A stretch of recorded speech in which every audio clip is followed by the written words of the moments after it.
many of them women, keep livestock for livelihood. The livelihood prospects are negatively impacted by animal diseases, by poor genetics, insufficient feeding, and now more and more on the impact of the climate change.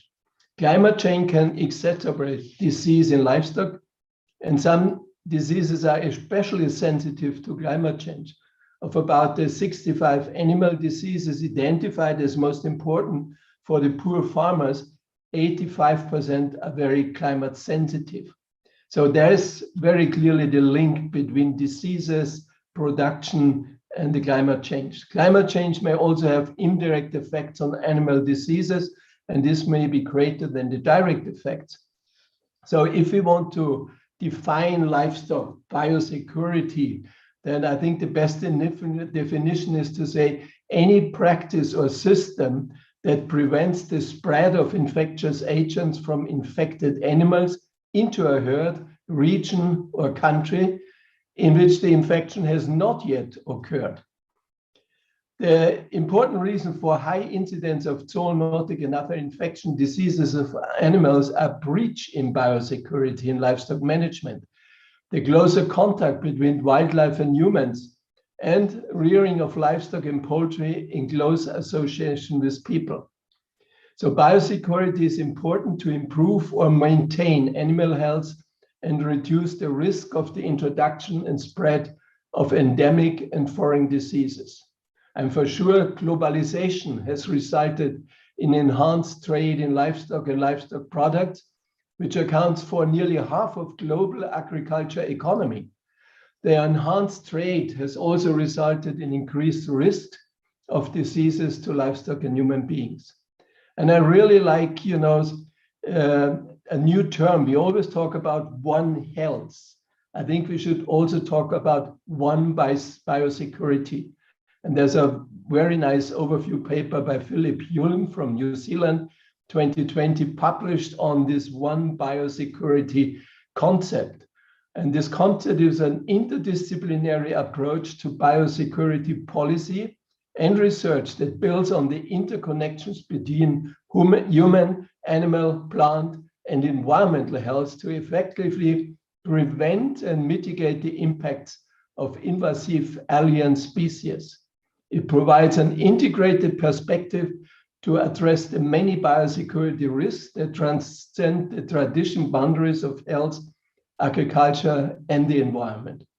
One Biosecurity is essential to address several major sociological and environmental challenges to biosecurity, which is the climate change, increasing urbanization, agriculture intensification, human global mobility. Before the pandemic, there were more than 1 billion people flying to touristic locations, loss of technical capability, as well as public resistance to pesticides and vaccines, and in particular the anti-vax initiative movements and demonstration we see currently related to COVID-19 are an example for that. These challenges illustrate the need for the greater integration promoted by the One Biosecurity concept. Therefore, the major future challenges to biosecurity, such as I said, urbanization, climate change, agriculture intensification, and increased human mobility, all require the more holistic understanding provided by One Biosecurity to achieve a greater cross-fertilization of ideas and an improvement in approaches to deal with threats that impact multiple sectors. And we can really look at the vector-borne diseases and see how much the climate change is influencing all the aspects of health, productivity, livelihood of smallholder farmers, and so on. Climate can affect transmission dynamics and geographical spread, emergence and re-emergence of human and animal vector-borne diseases. A good example is the Rhipitcephalus microplus, an invasive tick species of Asian origin and the main vector of Babesia species, is considered one of the most widespread ectoparasites of livestock. the tick has spread from its native habitats on translocated livestock to large parts of the tropical world, where it has replaced some of the local populations of Rhipicephalus decoloratus ticks. So these are examples for that. But there is also something positive in that, because these vectors, because of the climate change, these vectors are already established in the developed world. And the developed world is looking now to the south and hoping there's a solution coming from the south. And that leads to another, I think, very positive impact and maybe a financial support of all the research which needs to be done on One Health in the southern parts of this world, in particular in Africa here. So that's my introduction to this topic. And I think as next, I can hand over to Polly Eriksson from ILRI. And ILRI is the Sustainable Livestock System Program Leader of ILRI. And she will talk about climate change, actions and adaptations. I think that's very important for this 2 days conference we have here. Over to you, Polly. Okay, great, thanks. Hello, everyone. I'm sorry I'm not able to put my camera on, but it's a pleasure to be with all of you here today. I'm just gonna give you 2 very brief slides that I hope will hammer home the message that Dieter has already touched on, namely that climate change in conjunction with other drivers such as ag intensification and land use change is very much upon us and is going to create a serious layer of uncertainty and change to the disease surveillance programs and actions that many of you are engaged in. Hold on. So this is just a slide that talks about predicted changes in livestock suitability as predicted by mean annual temperature and mean annual precipitation. So this is from a paper by my colleague Philip Thornton and others. It's just come out very recently in Global Change Biology. And it's really, it has been a number of years until we've been able to have maps that showed these changes in suitability.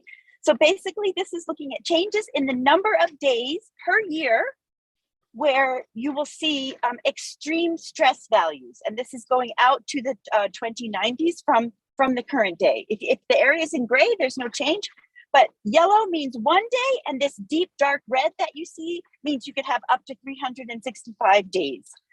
So what this suggests is that areas that are currently suitable for cattle production, which is the example in this map, will no longer be suitable for cattle production because of heat stress. It also means that you may start to see adaptations, as Dieter was referring to, with people either moving their animals into wetter climates or switching species altogether. And I don't think I need to tell this esteemed audience what that could mean in terms of changes between human, livestock, and wildlife disease patterns. So if I go now to my next slide, this is a paper from Carlson et al. And what they have tried to do is look at the implications of climate change as well as land use change for what they refer to as these novel virus sharing events. And they define those novel virus sharing events as a potential overlap between species that currently are not overlapping. And they base this model on over 3,000 mammalian species. They used 4 different climate change scenarios and a couple of different land use change scenarios. And both of the examples I'm giving you are using results from the latest IPCC report. And again, you'll see the dark purple, the dark blue, there's a very increased chance of these novel virus sharing events in areas that coincide with human population centers. Because again, I don't think it'll be a surprise to you that human population and livestock populations tend to coincide quite significantly with one another. So I'm going to leave you there. I promised Ekta I wouldn't talk too much, but I hope that this is some data to shock you into thinking outside of the box a bit. Thanks very much for your attention. I really appreciate it. Thank you, Polly. They're really shocking informations. And as you see, very updated one.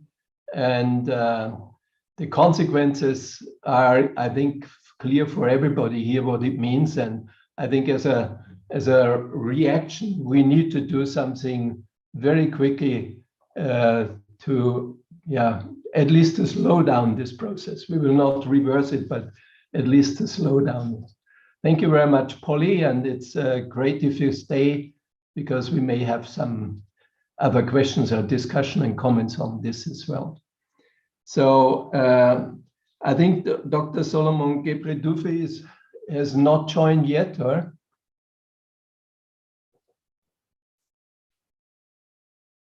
No, I have not been able to raise him. So let's go ahead, unfortunately.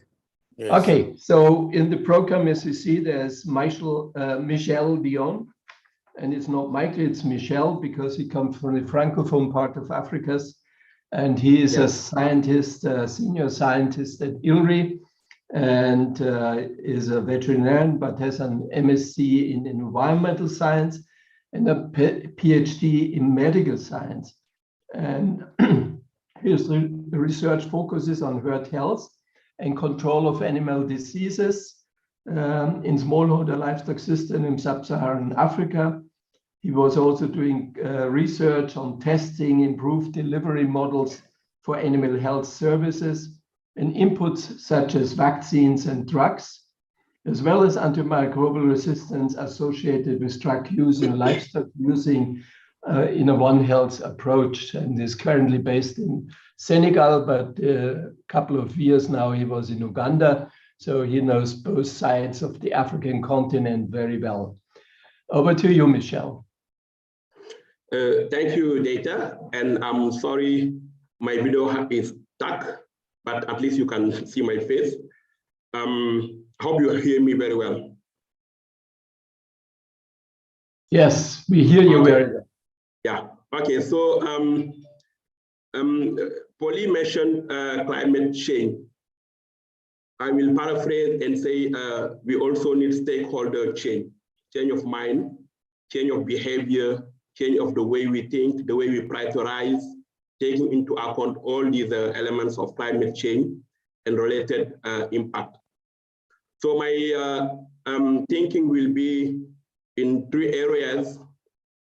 What I think veterinary services would focus on, and what is the role of value chain actors, including farmers and other actors, traders, and all people and institutions working along the livestock value chain, and also around the policy making. Who are the policy makers and what do they think? I'll start with veterinary services. As Polly mentioned, the climate is changing. The disease trends are shifting. The behaviors of communities of people is changing. The population is increasing, land is decreasing. Animals are getting closer to people, and diseases are emerging and re-emerging. But often veterinary services, we focus on single species, single disease, during surveillance. And these are traditional diseases that we know that are mainly transboundary, such as PPR, CBPP, East Coast fever, FMD. And often the choice of these diseases is driven by maybe some economic drivers, because we want to sell our animals, like FMD, or we want to pass borders because we need those animals to get vaccinated. But veterinary services don't often tackle these emerging diseases because the lack of capacity to monitor, capacity to implement surveillance, because these are diseases that are very complex. They take into account the host, the environment, and also the practices.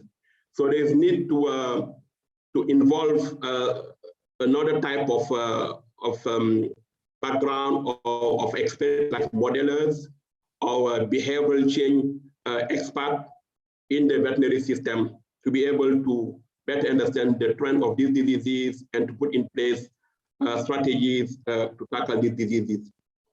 Another aspect is that often there's lack of data, or even there is no data to build on predictive models, to build on prioritization for vaccination or for implementing biosecurity. So we don't have data. And often if you have data, the data is not centralized, it's not well managed. So there's issues around reliability of the data set. So these are issues we need to look into, because if you want to tackle these diseases, we need to understand them. We need to be projecting, we need to be having prioritizations because you don't have, most of these countries don't have enough resources. For the value chain actors, I think here I've done a lot of work around adoption of biosecurity of smallholder farmers in the pig system, in small ruminants. But we have always been able to increase the knowledge of farmers. Okay, they know, yeah, you want to tell them how's your pig, or feed your pig this way, don't touch this. When there's an outbreak, you report, they know. But the application, the adoption has been very, very, very low. And there have been issues around capacities and incentives. And we have been trying to see what kind of incentive that can be put in place for these farmers and these value chain actors to apply biosecurity. And what we have also seen is often these value chains, they are not rewarding to these farmers. So farmers are the producers, but they are the ones who benefit less from the farm. So the other actors at the high level or the end benefit more during the trading and so and so. And these are issues really that need to be looked at to have a fair value chain that is rewarding to the farmer who can get more money and invest in improving its productivity. Around policy, what do we know or what policymakers know about emerging disease? How do they prioritize their action? Often, a lot of countries have been supported by organizations to develop prioritization of disease in the countries. And a lot of zoonotic disease come at top, but there's no strategy to implement the control of these prioritized diseases. So we don't really know what is the priority for countries, for policymakers. Is livestock a priority? And what do they put in place to protect animals and also people who live with animals and who benefit from animals to survive? So there is need really to understand all those things and also socioeconomic factors really that prevent from these policymakers to really directing their action into controlling emerging and re-emerging disease. Because of COVID now, we know that a lot of restructuring is happening, and this is an opportunity really to position ourselves and then to push biosecurity agenda all over the place right now. I think that is a great opportunity with the COVID. Thank you, everyone. Thank you, Michel, for your information you're giving us from really working on the ground and working with the farmers, with the policymakers and decision makers. I think it's very helpful to hear from that. And I think I would like to ask you later on a little bit more about what are the priorities and the incentives you were mentioning, what are the most important ones. But now we go over and we have Wanda Marcotter, a professor and the director of the Center for Viral Zoonosis, Department of Medical Virology, School of Medicine, Faculty of Health Science, University of Pretoria. And since January 2016, she is also occupying a DST NRF South African research chair. So I don't know what the abbreviation is, but you will explain us. in infectious diseases of animals and zoonosis. So really covering human medicine and animal health, and certainly, as I have read, you have quite some experience also with wildlife, which I think is a part which we had not covered enough during this 1.5 days already. So thank you for being able to present, and over to you. Hey, thank you for this opportunity. I hope everybody can hear me clearly. So one of the other roles that I recently started playing also that I will also bring into the conversation is the co-chair of the One Health high-level expert panel that's advising the tripartite and UNEP. And One Health is obviously a very important part of what this panel do, and some of the representatives may have alluded to this yesterday. So it's so great to have this discussion around biosecurity of livestock and climate change through a One Health lens, because it is absolutely essential that we follow these approaches going forward. And I just want to go back to a definition that was released by the 4 partner organizations at the end of last year that people may be aware of or may not be aware of. But it's a revised definition of One Health. And actually in this definition, we mentioned climate change also. So it was generated by the OLAP panel and then shared by the partner organizations. And we know One Health is not new, but it's really essential that we go back to some of these principles. And what we're basically saying is that it's a unified approach to really optimize the health of people, animals, and ecosystems. And we need to recognize that it's interlinked. What's very important is that there must be equality in these sectors. It's not just about the health of people, the health of animals, but the ecosystem and things like climate change should be just so important in this whole systems that we need to look at if we're really talking about pandemic prevention. A lot of times we talk about preparedness, but if we really want to get into preventing pandemics in the future, we really need to look at all these aspects collectively. And while we're looking at human, animal health and ecosystem health, we need to also tackle all the other things like clean water, clean energy, safe air, safe food, taking action on climate change, because we can't separate these things anymore. And I think if we talk about that, it's really important if we talk about livestock and climate change, that we really need to look at who's around the table when we discuss these issues. So that's the first thing. And it's also part of the One Health definition that OLAP released, that we really need to bring all the role players into the conversation. And that includes society. So there's really a strong focus on really listening to communities on local level and really understanding the situation on the ground and not just on a global level. And in my opinion, from some of the livestock work that I've been involved in, we sometimes have not good data on ground level.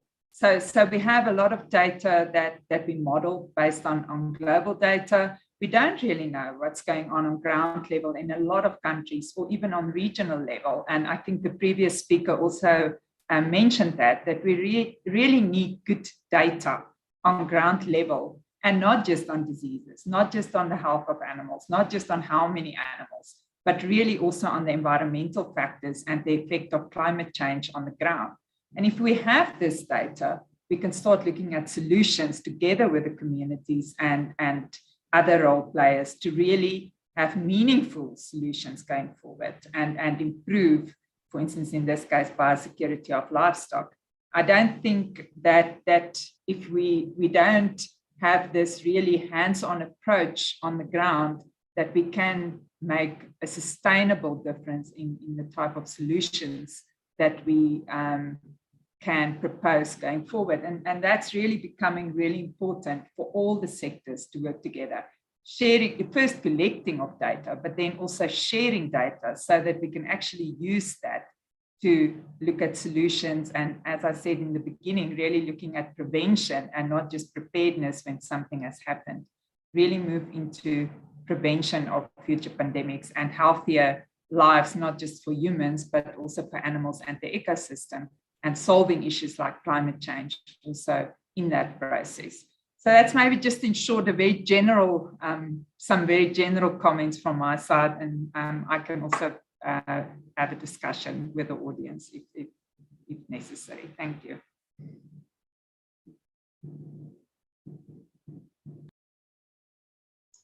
So thank you very much for this introduction. Yeah, sorry that I missed that you are co-chair of OLEP with my friend Thomas Mettenleiter. So, and we, as we said yesterday already, the definition was very helpful, and we actually we're happy to have this now, because there were too many different interpretations of I don't know if you hear me, because I do hear you. Yes. Okay. So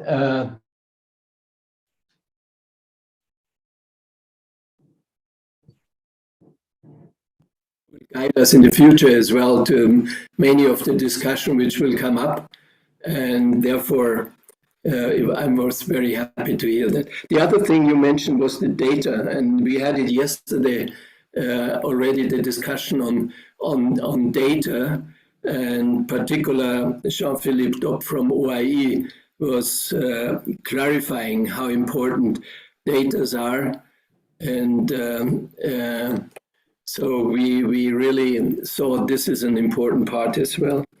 I really like when you said we should not only look at preparedness, we need to look at prevention. And that brings me to one question which you already had once to answer, so far I see. And this is, what is the wildlife biosurveillance? Can this prevent the future pandemics? Because you talked about the importance of prevention and not only preparedness. Can you say, because you work with bats and other animals, which are certainly most likely the start of many of the pandemics which were in the past and the one which will coming in future. So it would be nice if you could elaborate a little bit on that. Yeah, so I think it's an important part of the puzzle. Wildlife is the only part. It's not going to save us from the next pandemic. I think one of the things, and I think your next session actually deals with that, is how we look at socioeconomic factors. We really need to, and I see my internet is unstable now, so I hope everybody hears me, but we really need to look at human behavior factors and understand what's the reasons why people get into contact with wildlife.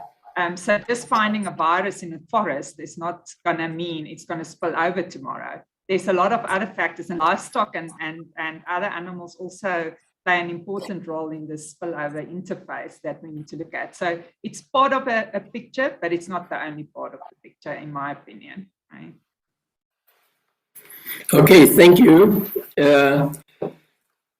Michelle, I had asked you before already, that I would like to hear a little bit more about the priorities and the incentives you mentioned. In particular, I'm interested, do you see, because this is an African session we have today, and you worked in East as West, do you see there's a difference in terms of incentives and prioritizations at the two parts of Africa? Not really, because the system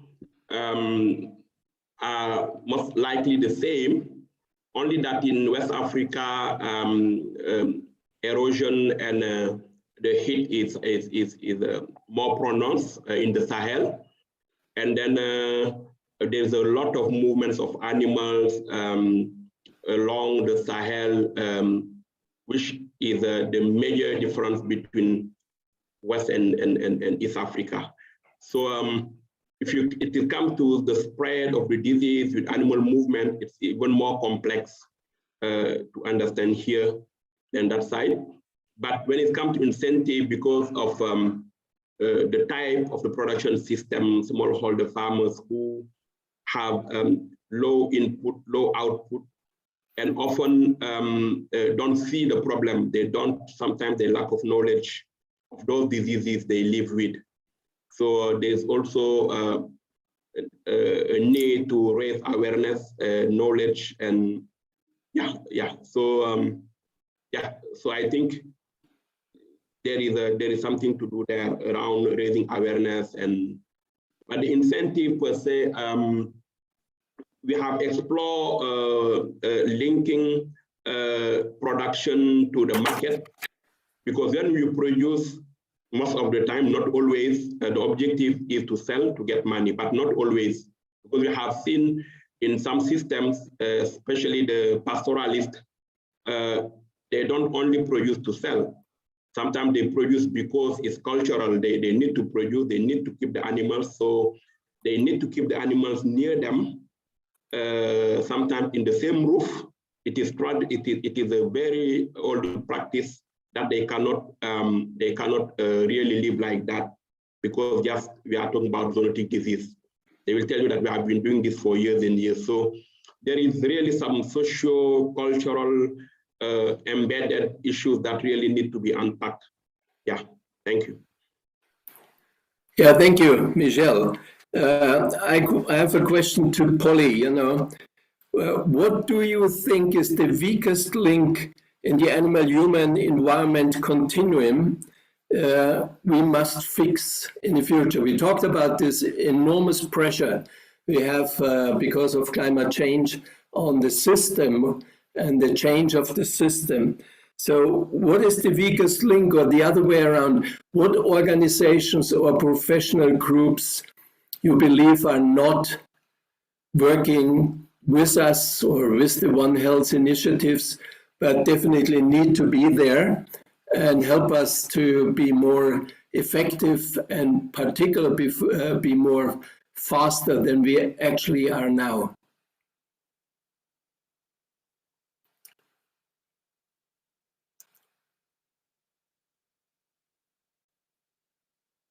Polly, are you there?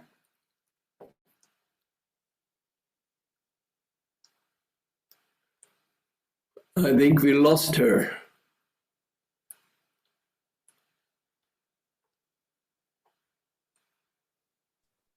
Okay, because I don't see her online, Dieter. Okay, so because there was also a question in the chat for her, but there is also a question, and it was in the chat answered, but maybe we could discuss it here. And the question was from Ali Halachian from Elanco. It was on Professor Wanda, mentioned the data gaps. Perhaps shouldn't we start compiling an African One Health gap list? This will allow students, researchers to fill the gaps. Maybe quickly, yes, I could see this. Would you ask the question again? I see you are on with your video. Yeah, thank you. The thing is that in all of the meetings that we have about One Health, we always talk about something is missing, to have the cycle of a disease, for instance. There are items that are missing, and if we don't have them, we can't prepare, properly plan. So I was just thinking that perhaps we need to have a list of the gaps, for different countries. Many of the African countries, we currently have a One Health kind of center currently. In some we don't, but in some of the countries we have. Maybe we can start compiling such a gap. And the thing is that the advantage is not only for the researchers of that certain country, but it's also for other countries. We might have a gap in South Africa that, for instance, the expert is in oil, in Kenya. So if we show you the gap, then we can have a lot of kind of organizational collaborations. Right? Okay, Wanda, could you answer? Yeah, so I think it's really important that we look at what's ongoing and share that information. There's a few initiatives going on. I think ILRI actually also have under I think it's the One Health Center in Africa. They also commissioned a review to look at initiatives in sub-Saharan Africa. So I don't know how far that data is. Some of it is shared. But a lot of times we don't know what people are doing because it's not shared. So it again goes back to how we share information, how we make sure that we know what's going on so that we can fill the gaps and that we don't redo things in the same regions or do the same things in the same regions all over again. Because if we look at surveillance, for instance, it's very patchy if you actually go and look in Africa where people have looked at zoonotic diseases and included livestock in that picture. You know, so we're really on the ground not doing what we're supposed to. And I think a lot of times it's because we don't share the information and who's the experts that we can contact. So I agree with Ali. It's a very good idea. I think under the Elephant Project that he's from, there's also plans to do that. And I think all these initiatives should be linked up and work together rather than work separately. And I think the world is changing. People want to collaborate. I think we are in a better space after COVID. And we can really go forward looking at these things together. Okay, thank you. I just want to add, you know, before we started our One Health Research and Education Center in Africa, funded by the German government, we took a look at what One Health initiatives exist in Africa. And we were surprised of this enormous high number of activities in Africa. And then for sure, if this network would work together and would be willing and able to provide the data they have, we would have very quickly a very good idea what's going on in Africa. So I think that's a good suggestion here. I thank you all for this session and hand over back to Dr. Rao for leading us into the next part of the conference. Dr. Kai, would you like to start or? No, please go ahead, sir. That's fine. Yeah, thank you, Dr. Dieter. I think this was one of the lively beginning of this second day. In fact, biosecurity and climate change very close to the heart of many people. Still, you know, if we have to implement many programs, we have to fill the gaps and priorities. Yesterday also, we had a very heavy discussion on how to prioritize, where to prioritize is location specific, region specific and all. Now we'll move on to social and economic behavioral interventions at the human and animal interface. This has become a very important topic for the APAR. In fact, one of the pillars of our alliance actually speaks about it. We have been struggling a lot to put this session together, thanks to our partner, Hillary, and also Ekta and Dr. Dieter for putting together as people along with our African Union friends. I think it is moderated by Dr. Mayo, the Deputy Director General, none other than that, and with the years of experience on these matters. I request Dr. Mayo to lead the session. Over to you, sir. Thank you so much, Dr. Rao. It is indeed my privilege and honor to be able to moderate this session today. I would like to thank the organizing committee for this opportunity to be the moderator on this session, which looks at social and behavioral interventions at the animal and human interface. This is a critical area to address when we really want to make effective changes.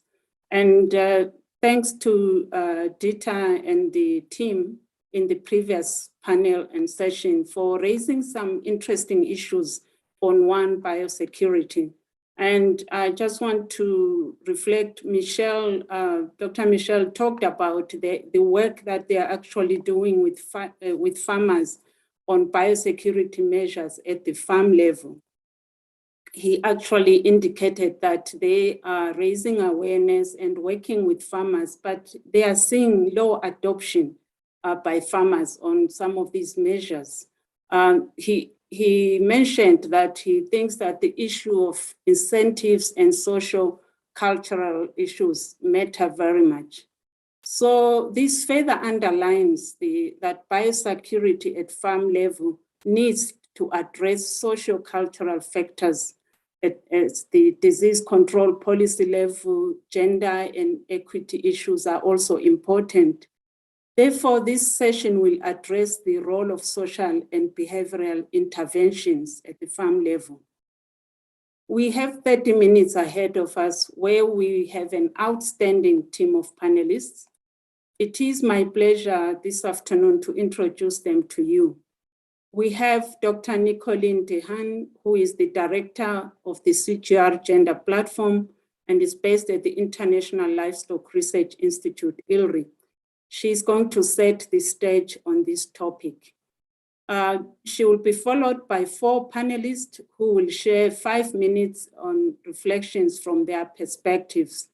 These will be Dr. Salome Bukachi from the University of Nairobi, Dr. Gemma Chatters from the University of Liverpool, Dr. Annie McLeod, a gender specialist and consultant on these matters. Last but not least, Professor Carl Rich, who is the Director, Master of International Agriculture, Oklahoma State University. So we have a very great team ahead, and I would like to welcome them all at this point, and I hope they are online and ready. So at this point, while we start this session, I would like to ask the panelists to post their questions or comments on the chat. If we have time, we will address them, but as we go, the panelists will also be responding. So without further delay, I would like to invite Dr. Nicolene to begin by setting the stage on this topic. And over to you, Nicolene. You have 10 minutes. Thank you very much, Bonnie. I have a presentation, so let me see if I can share the screen for everyone as we move forward.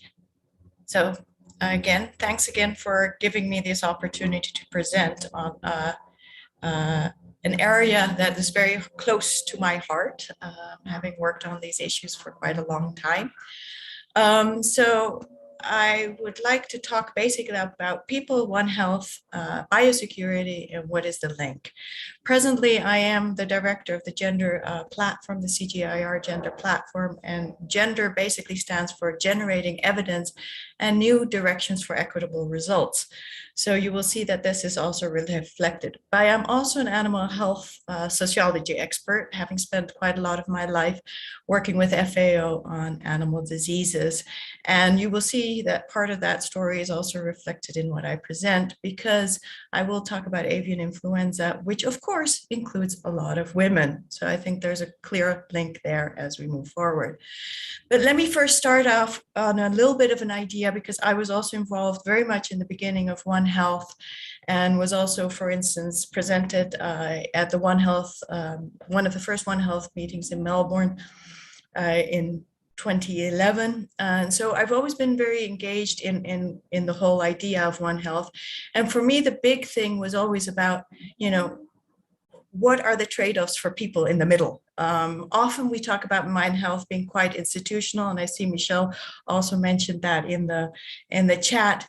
But I also see it as what are the choices people make, and how can we change those choices people make so that it does become a One Health, and that we do have better food system, better healthy people across the world. So for me, that's really part of the center point. And I really do want to express this quite strongly, because I think often we get sort of lost in this institutional thing about, you know, well, people, yes, they're there, but they're not really seen as agents in this system. And I'm going to show you some examples of how we can look at people as agents in this system. So first of all, so where does this interface happen? And it is very complex, no doubt about it. I mean, there's an impact of the disease that is determined by all sorts of things, and you'll see that here, and determines also all sorts of things. So, I mean, social stability, for instance, can be impacted by a disease, as we've seen with COVID, as we move forward. But we also see that there are certain influences that will happen on the disease about how we act. So people get acted upon by a disease and issues, but also how we act moves also will influence how the disease presents itself, what happens, etc. And on a bigger level, I do want to talk about two quick ones, which is intensification, deforestation, and globalization, and of course, climate change, which is all human based. So I think these are very important that we understand our role in these things as they're happening. We know that with Ebola, intensification and deforestation were one of the main reasons. We also know that with avian influenza globalization, it was a lot of day-old chicks that were being moved across the world that actually brought the disease. Even here in Kenya in 2007, it was rumored that it was day-old chicks from Egypt that were bringing in the disease. So we know these things are important, and we know that we need to keep an eye on them as we move forward. So I just wanted to talk about, who are these people in it? And so I think there are three levels, especially when we're talking about biosecurity and how we actually deal with biosecurity, there are three levels that we really need to be looking at. So one is the national level, the community level, and the household / individual level. And I think when we talk about biosecurity, those are exactly partners that we really need to understand at all levels. So one of the examples of biosecurity at national level is restricting of movement. It's one of the first things most people do. It's one of the first things that in most diseases we say, we can't move animals. But what we noticed with Rift Valley fever, for instance, in Kenya, with one of the outbreaks, is that we said, nope, they can't move. What did they do? They moved them at night when nobody was around. And so in the process, we're still spreading the disease. So it's the people that were moving. It wasn't the disease that was moving. It was the people that were moving the animals. Then the other one that's on community level, one of the first things we often also do is cull. We decide that, well, we need to get rid of this disease, so we will cull. I see recently, I think I think it was Hong Kong or so, they were killing all these cavias because cavias have COVID. That's our quick and first reaction. But what happens is when you start culling, somebody who has to report it. And if somebody's reporting it in the community, then people will say, well, you're reporting it, and they're culling it, I'm losing my animals, so next time I'm not reporting. So again, when you're talking about reporting or surveillance, which is also very important, you really need to understand the incentives, why people would report or not, and really understand some of those. Culling, for instance, also was happening in Cambodia with avian influenza. Overnight, all the animals would go to Vietnam and just stay in Vietnam until the culling was over and then come back. So again, one of those moments where it's the human behavior that's spreading this disease, us not understanding the incentives and not setting up systems, social systems that allow this to happen. Biosecurity, as Michelle also discussed, is very much also at household level. We always talk about, we need to make sure that these farms are very biosecure. But as you also mentioned, it's often not much uptake. Well, why? Because labor, usually all the things we're telling people to do require extra labor. Either you need to wash your feet more often, or you need to build a whole fence, or the animals are not allowed to go out and feed. All these things cause labor. And so that's one of the main reasons people often don't do them. And especially when the impact might be okay, but not that great. We all think that the impact will be great, but in a lot of these systems that we are working on, they're smallholder systems. So they don't have one animal, they have several different types. Now, the other group I do want to talk about a little bit, and this is where the women come in, is I do think we need to include women much more in some of this biosecurity and understanding how we're working it, because they are a big part of the system, and they are important in surveillance. They are often the caretakers, and will see what's happening. But they often don't have a lot of access to resources to help them. So I think this is very important to understand. And in that, I want to give a quick example of gender and vaccine, where we are looking at some of these issues.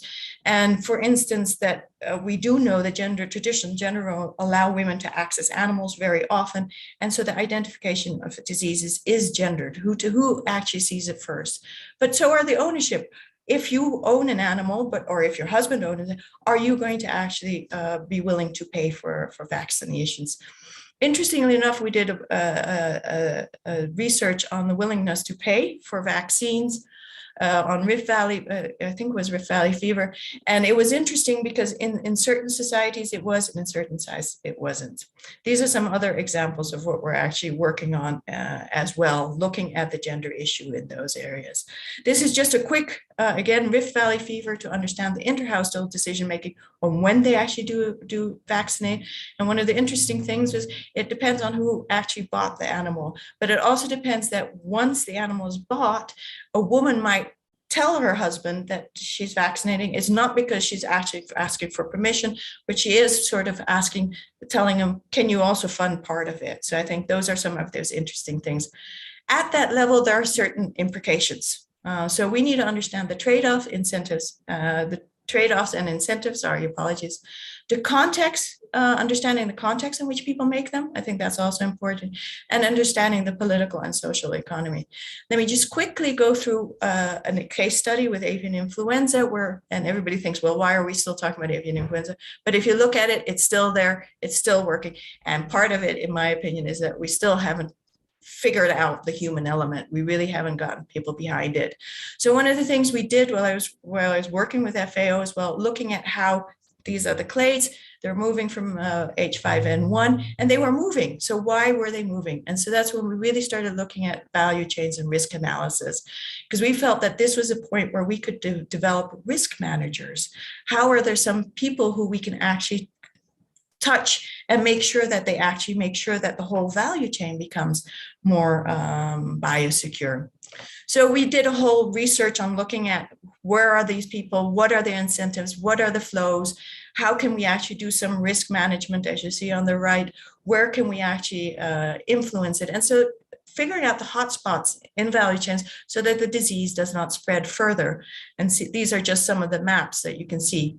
So what happens then in these value chains is you'll see that very much, like I've talked about, that the production and the consumption, the production and consumption is where the animal moves. And again, that means the disease is moving. And we need to understand, including the local trade, including the cultural trade, those issues will help in us understanding biosecurity. So we need to start understanding the risk profiles of all these people. And this is just some work just to show how can we actually access them and how can we influence them. It's useful, but it also adds values to the value chain. It makes the value chain more safe. And so I think it is important that we look at issues and systems such as this. So again, an opportunity, how people make decisions will influence biosecurity measures. We need to understand the trade-offs and the incentives.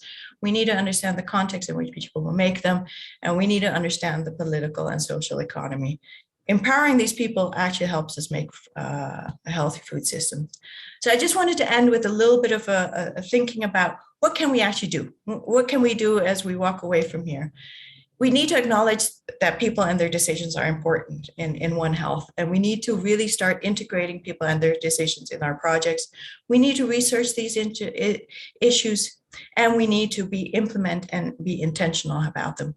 But my last plea is as important is that collaboration between the social sciences and the human and health researchers, human and animal health researchers, because we need to figure out what are the technical parts that we can then actually influence the behavior.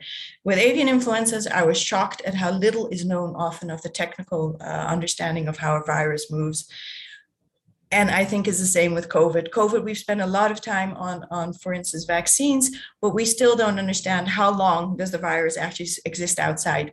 This is important for people like us who are social scientists, because then we can actually really give good advice and really figure out mechanisms whereby we can get people on board and get the right incentives as we move forward.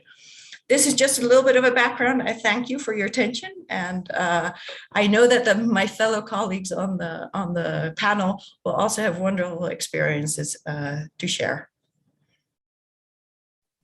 Well, thank you so much, Nicolene, for that and for wearing that social scientist hat and bringing out the reminder that what do people really need, and help, reminding us that it's important to be inclusive, to understand what they really need, and reminding us that it is about people in this complexity, that it is about people, so their needs are important. We have the team that is also going to add other perspectives. The next 5 minutes, we'll come back during if we have time, but let's try and go through the rest. We have Dr. Salome Bukachi from the University of Nairobi. Doctor, you have 5 minutes to reflect on this topic of social and behavioral interventions at animal and human interface. Over to you. Dr. Siboniso, may I Yes. interrupt 1 second? I apologize for the interruption. We are significantly running behind time. So it would be really kind of all of the speakers to be as tightly managed with time as possible. My apologies for the interruption. Thank you so much. Thank you for that. Dr. Salome, if you could just reduce your 5 minutes to 4. Let's see how we go. Over. All right. Thank you very much. And thank you, Nicolene, for setting that stage for the social and behavioral aspects. I would just like to concur with something that Nicolene has said, that when you look at the aspects of interventions, we need to take into consideration the social, the cultural, the historical, and the political contexts, because these have great implications in terms of how our interventions work. For example, the aspect of the extra labor. Sometimes we have an example of what we had a vaccination program, and we asked the farmers to bring their sheep and goats for vaccination, but we were not finding quite a good turnout.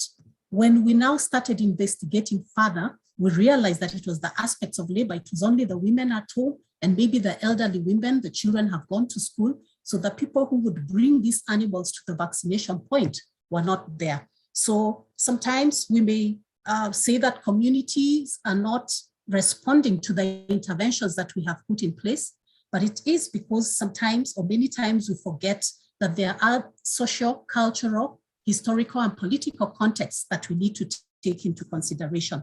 So some of the things that I see that sometimes make some of the interventions we have in relation to biosecurity not take place is that knowledge, the community's knowledge in relation to those, the diseases and the biosecurity aspects may be limited. The other thing could be that the community's perceptions of risk. I have worked on Rift Valley fever, trypanosomiasis, and brucellosis. And one of the things we keep seeing is that community's perception of risk is not the same as how we look at it. And so this, we are telling communities to take into consideration and intervention, but we have not taken time to understand how do community think? What are their cultural logics behind knowledge about the disease occurrence, transmission, and even how it can be managed? So those are important issues that we need to take into consideration and incorporate these social cultural, the gender aspects in the responses, and not just as an afterthought, but to ingrain this in our processes as we start from the beginning. And also to realize that behavior change takes time. And so this needs longer time. Many times in some of the programs we have or the research projects we have, they're very short, and we expect that within that short time, we have been able to change people's behavior in relation to their perspectives about biosecurity. But we need to take note that behavior change is a long-term process. And so if we want to work with the communities, then we need to be able to commit time to be able to bring about the changes that take place. A key thing is that one size does not fit all. We have interventions, we think that we need to have these interventions in place, but because we are taking interventions which worked in a particular place and not adapting them to a particular environment, then sometimes we find that adoption levels become low. So we need to also tap into communities' knowledge. Community also have indigenous knowledge in relation to how they manage some of these diseases. And so it's important to tap into communities' indigenous ethnobotany knowledge, and also the community resources to help also improve on the community surveillance system, so that community can also assist and strengthen the surveillance system. And then also we need to rethink how we work among various stakeholders and disciplines, so that I think one of the presenters had mentioned that the equity aspect has to be there, not just between us and communities, but also between the disciplines, that becomes an important thing for us to take into consideration. So I rest my case there. More can come in the discussions. Thank you. Thank you so much, Dr. Salome, for that. We will come back if we have time and we can post the notes later. So I'll move on now to Dr. Gemma. Dr. Gemma, your quick intervention. I'm sorry, we'll have to cut everyone to like 3 minutes. Over to you.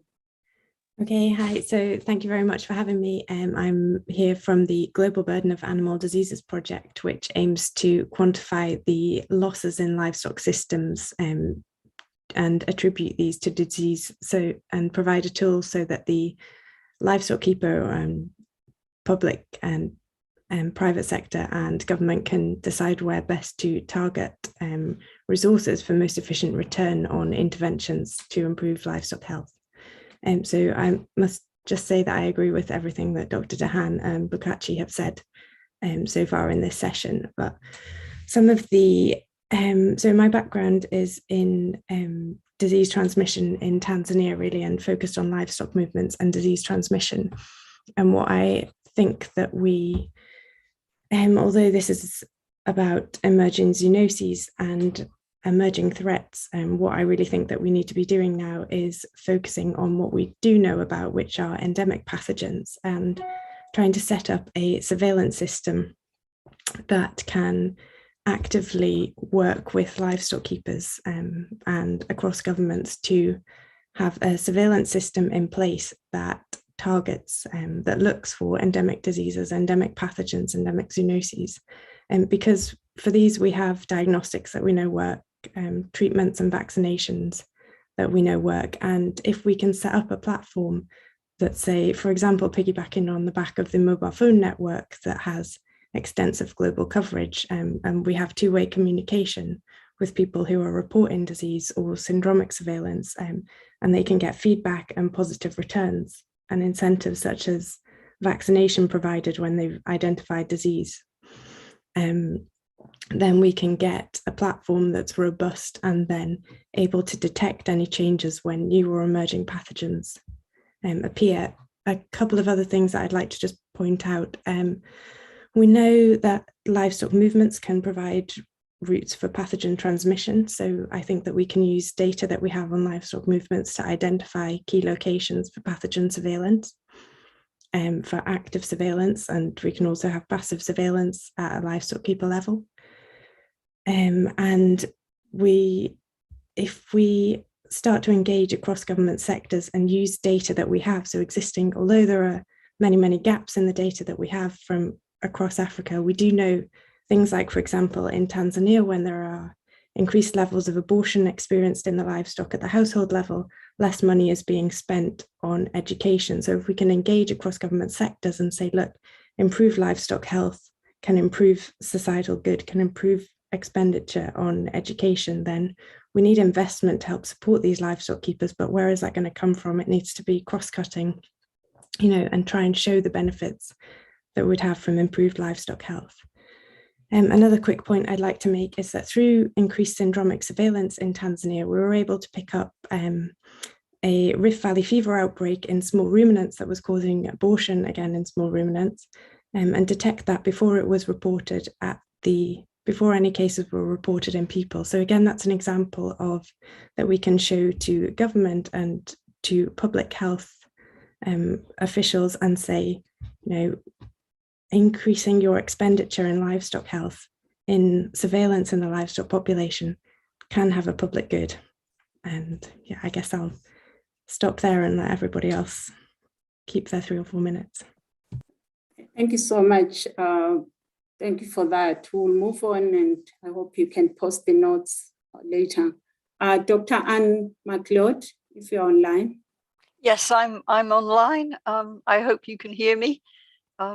My previous speakers and panelists have been so good that there's nothing left for me to do, but I have 3 minutes, so I'll try and use them. And I should tell you that You might use 2 minutes. Yeah, I'm an economist, but I've been converted to qualitative data because it's all very well to draw a curve on a graph, but the really important thing is what drove the shape of that curve. So I think maybe just a couple of points to add. The first one, and this is a really important point that's been made by several people, is around trade-offs. And I have noticed that almost every time we try to increase biosecurity in a livestock value chain, we probably create a benefit for urban consumers because we make their food safer. But we very often make it extremely difficult for small-scale producers at the beginning of the chain. And so I would urge everybody who's looking at biosecurity and livestock value chains to look at the impacts along the whole chain. There's usually a way of dealing with the trade-offs, but you have to think about them early on to be able to do that.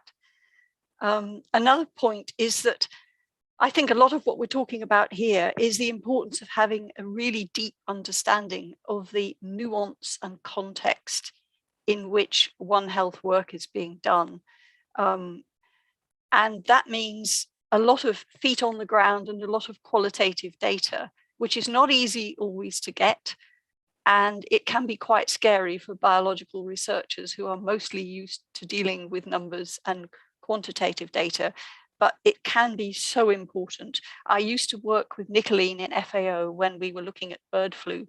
So just to pick out one example, to make a live animal and live bird market safer, it's a really good idea to have water available so that people can wash their hands and then the birds don't spread disease so much to the humans. But if your immediate solution is to put in tap water, you might want to consider who's been bringing the water beforehand. If there were water carriers involved in bringing the water beforehand, you may put them all out of business in about a week. So you create an enormous biosecurity benefit to one group and a disbenefit to another group. I could come up with 20 other examples, but in the interest of time, I'm going to stop here and hand over to the next panelist. Thank you very much. Professor Carl Rich, if you could close for us in 2 minutes, would really appreciate that. Sure, thanks so much. I'll see what I can do in terms of time. I mean, as Annie mentioned, I think most of the speakers have really kind of brought the key points. I think, I've heard all of the sort of the relevant sort of buzzwords or really kind of key kind of concepts. The issues of trade-offs. Looking at local context. I want to kind of bring in a few points, so to maybe just kind of add on to some of the discussion. One, and Nicoline mentioned this at the end of her talk, and maybe didn't focus on it as much as we need to, is sort of the issue of empowerment. How do we empower agents within these systems? I think one of the things, one of my main kind of takeaways from the discussion is we've done a much better job over the past, 10, 15 years, starting with bird flu and kind of moving forward, kind of understanding the what in terms of what do we actually see? What do we actually need to understand? What we're not doing as good of a job is how. So what next? How do we intervene? How do we get data? Annie mentioned this in her comments, and I agree wholeheartedly. How do we actually get information to support interventions? How do we develop awareness? How do we understand context? And so I think, one of the things that we need to start thinking a bit more of is, what are some of those important hows? How do we actually kind of intervene effectively so that we can actually sustain the types of interventions that we're trying to move forward? I don't have all the answers on this. Although my current work looking at the role that participatory processes play in empowering communities and empowering groups to kind of work together and kind of build common models to learn together, to work together towards common goals might be one way forward. And so I think as we're trying to understand these types of issues more and more, thinking about the how in addition to the what's going to be critical. So I'll stop there. Thank you so much, Prof. I think that was a good way to close our session. I don't even have an extra minute. So just to say thank you to our panelists and hope these notes can be available to the participants and everyone. Thank you. Back to Dr. K. Over. So thank you so much. What a rich session. Very, very impressive. And I would have loved to hear more. And it's very unfortunate that time is so limited. So with no further ado, I'm actually going to hand this over to Dr. Vish Nene, who is a co-leader of animal health at ILRI, focusing on vaccines and diagnostics. Vish, please take it away.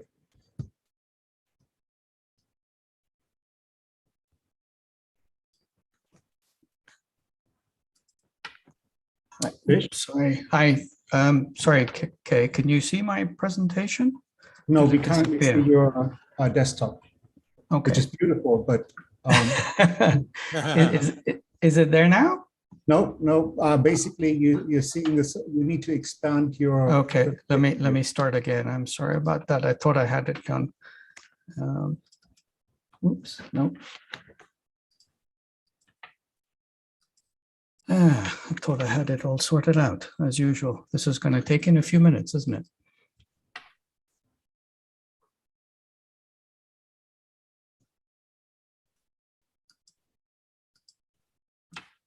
Sorry about this, guys.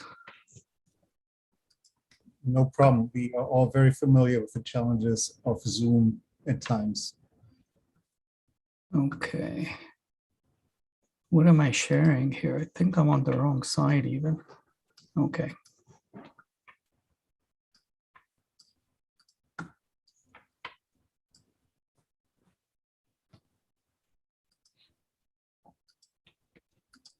Actually, I am going to ask Tim, because Tim also has some of my slides. Okay, hello, everyone. Hold on. I think I might have it finally. Can you see this? Yes. Yeah, you're not in the presentation mode though. Oh, okay. Sorry. Perfect. It's fine. It's fine. Wow. Apologies for that. Thanks, Kay, and apologies to everybody. Hi, everybody. My name is Vish Nene, and I co-lead the Animal and Human Health Program at ILRI. We've had a really interesting series of presentations and discussions on different topics under the title of One Health Security. And so it's my pleasure now to welcome you and moderate a session on vaccines and diagnostics, looking at how these could safeguard against emerging and re-emerging veterinary and zoonotic diseases. Now, given the current COVID pandemic, there should really be little need to highlight the importance of vaccines. And as we've seen, vaccines save lives, and diagnostics are equally important, first in terms of identifying the cause of disease, and second in terms of identifying the presence and emergence of pathogen variants, which we have seen during the current pandemic. Now, just as in human medicine, vaccines are important in preventing loss of animal lives, but they also have important applications in increasing the productivity of livestock and in contributing to the UN Sustainable Development Goals by improving the livelihoods of resource-poor farmers.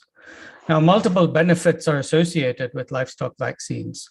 For example, they allow better utilization of food, they improve animal welfare, they protect the quality and nutritional value of animal source foods and their access to international trade.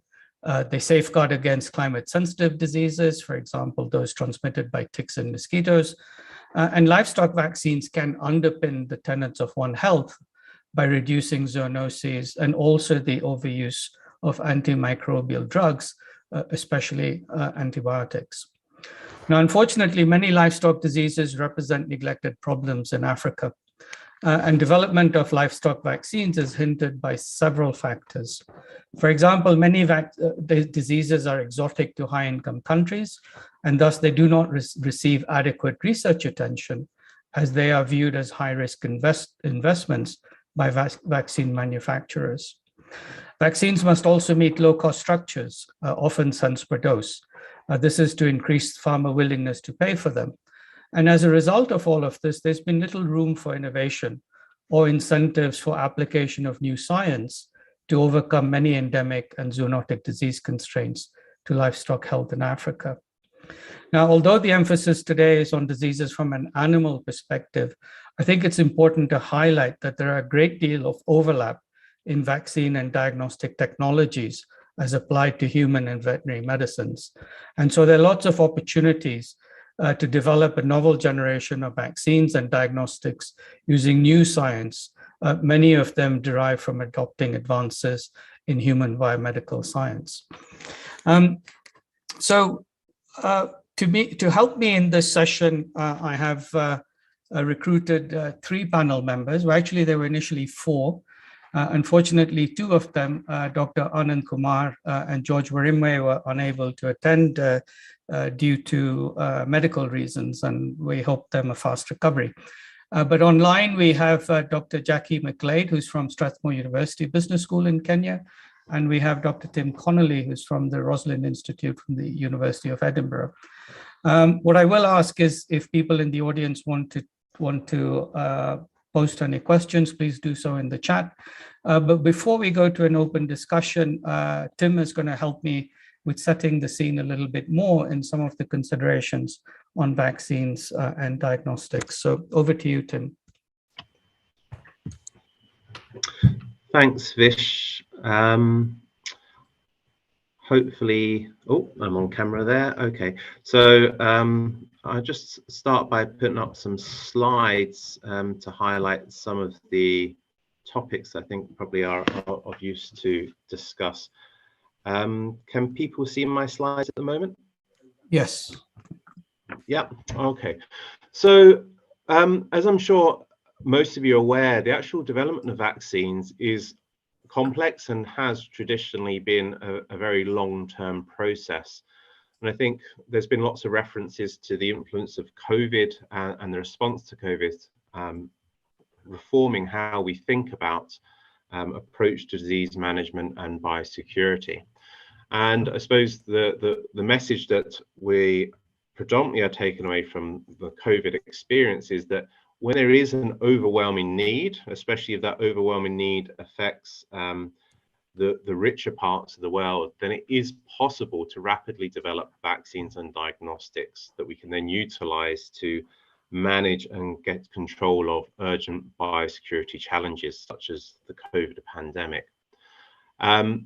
So that's a really positive message to take away. However, I do have 2 slightly more depressing messages to take away from the COVID experience. The first is that it is absolutely critical to remember that those vaccines did not miraculously appear overnight. They weren't just suddenly thought up on a Monday morning and hey ho, we had vaccines. They were based on fundamental biological research that had been taken over about 20 years previously. So some of that research was undertaken with the context of being prepared for pandemics. And I think it's important that we don't get complacent in thinking that we can make vaccines now. My other kind of more negative message again is that we were lucky. COVID is actually a fairly easy pathogen to make a vaccine against. There's one target molecule that covers the surface of the pathogen, and antibodies are sufficient to give us protective immunity. Now that isn't the case for lots of other pathogens, and actually trying to conceptualize how you would develop an equivalent vaccine for other pathogens is really difficult. I suppose the easy example to make is with the influenza. We do have vaccines available, but they're very strain specific, and that requires a lot more thought about how you would actually engender those vaccines in a rapid way. So I think there is a moment of triumph for vaccinology in the fact that we have managed to generate vaccines so quickly in response to the pandemic, but there are also, I think, key messages that the game isn't over. We can't develop rapid vaccines for everything, and that success was based on a lot of previous work. And I think that's a key message to bring to the fore whenever we're talking about how to prepare for future pandemics. There is a lot of work still to do. Okay, so that's the lesson from COVID, but the lessons from the rest of history is that development and deployment of vaccines and diagnostics are often hindered by a whole range of issues. So be that the incomplete understanding and gaps in our knowledge of the biology of both the pathogens and also of the host responses to those pathogens, be that in the ability to rapidly scale up production of vaccines and the biomanufacturing processes that are involved.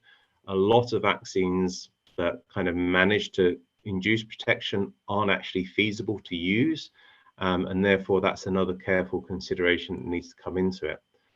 And then, as has been discussed in various other topics in this workshop, there's the issues of economics. How much can a vaccine cost before it is made inaccessible to the people that need to use it?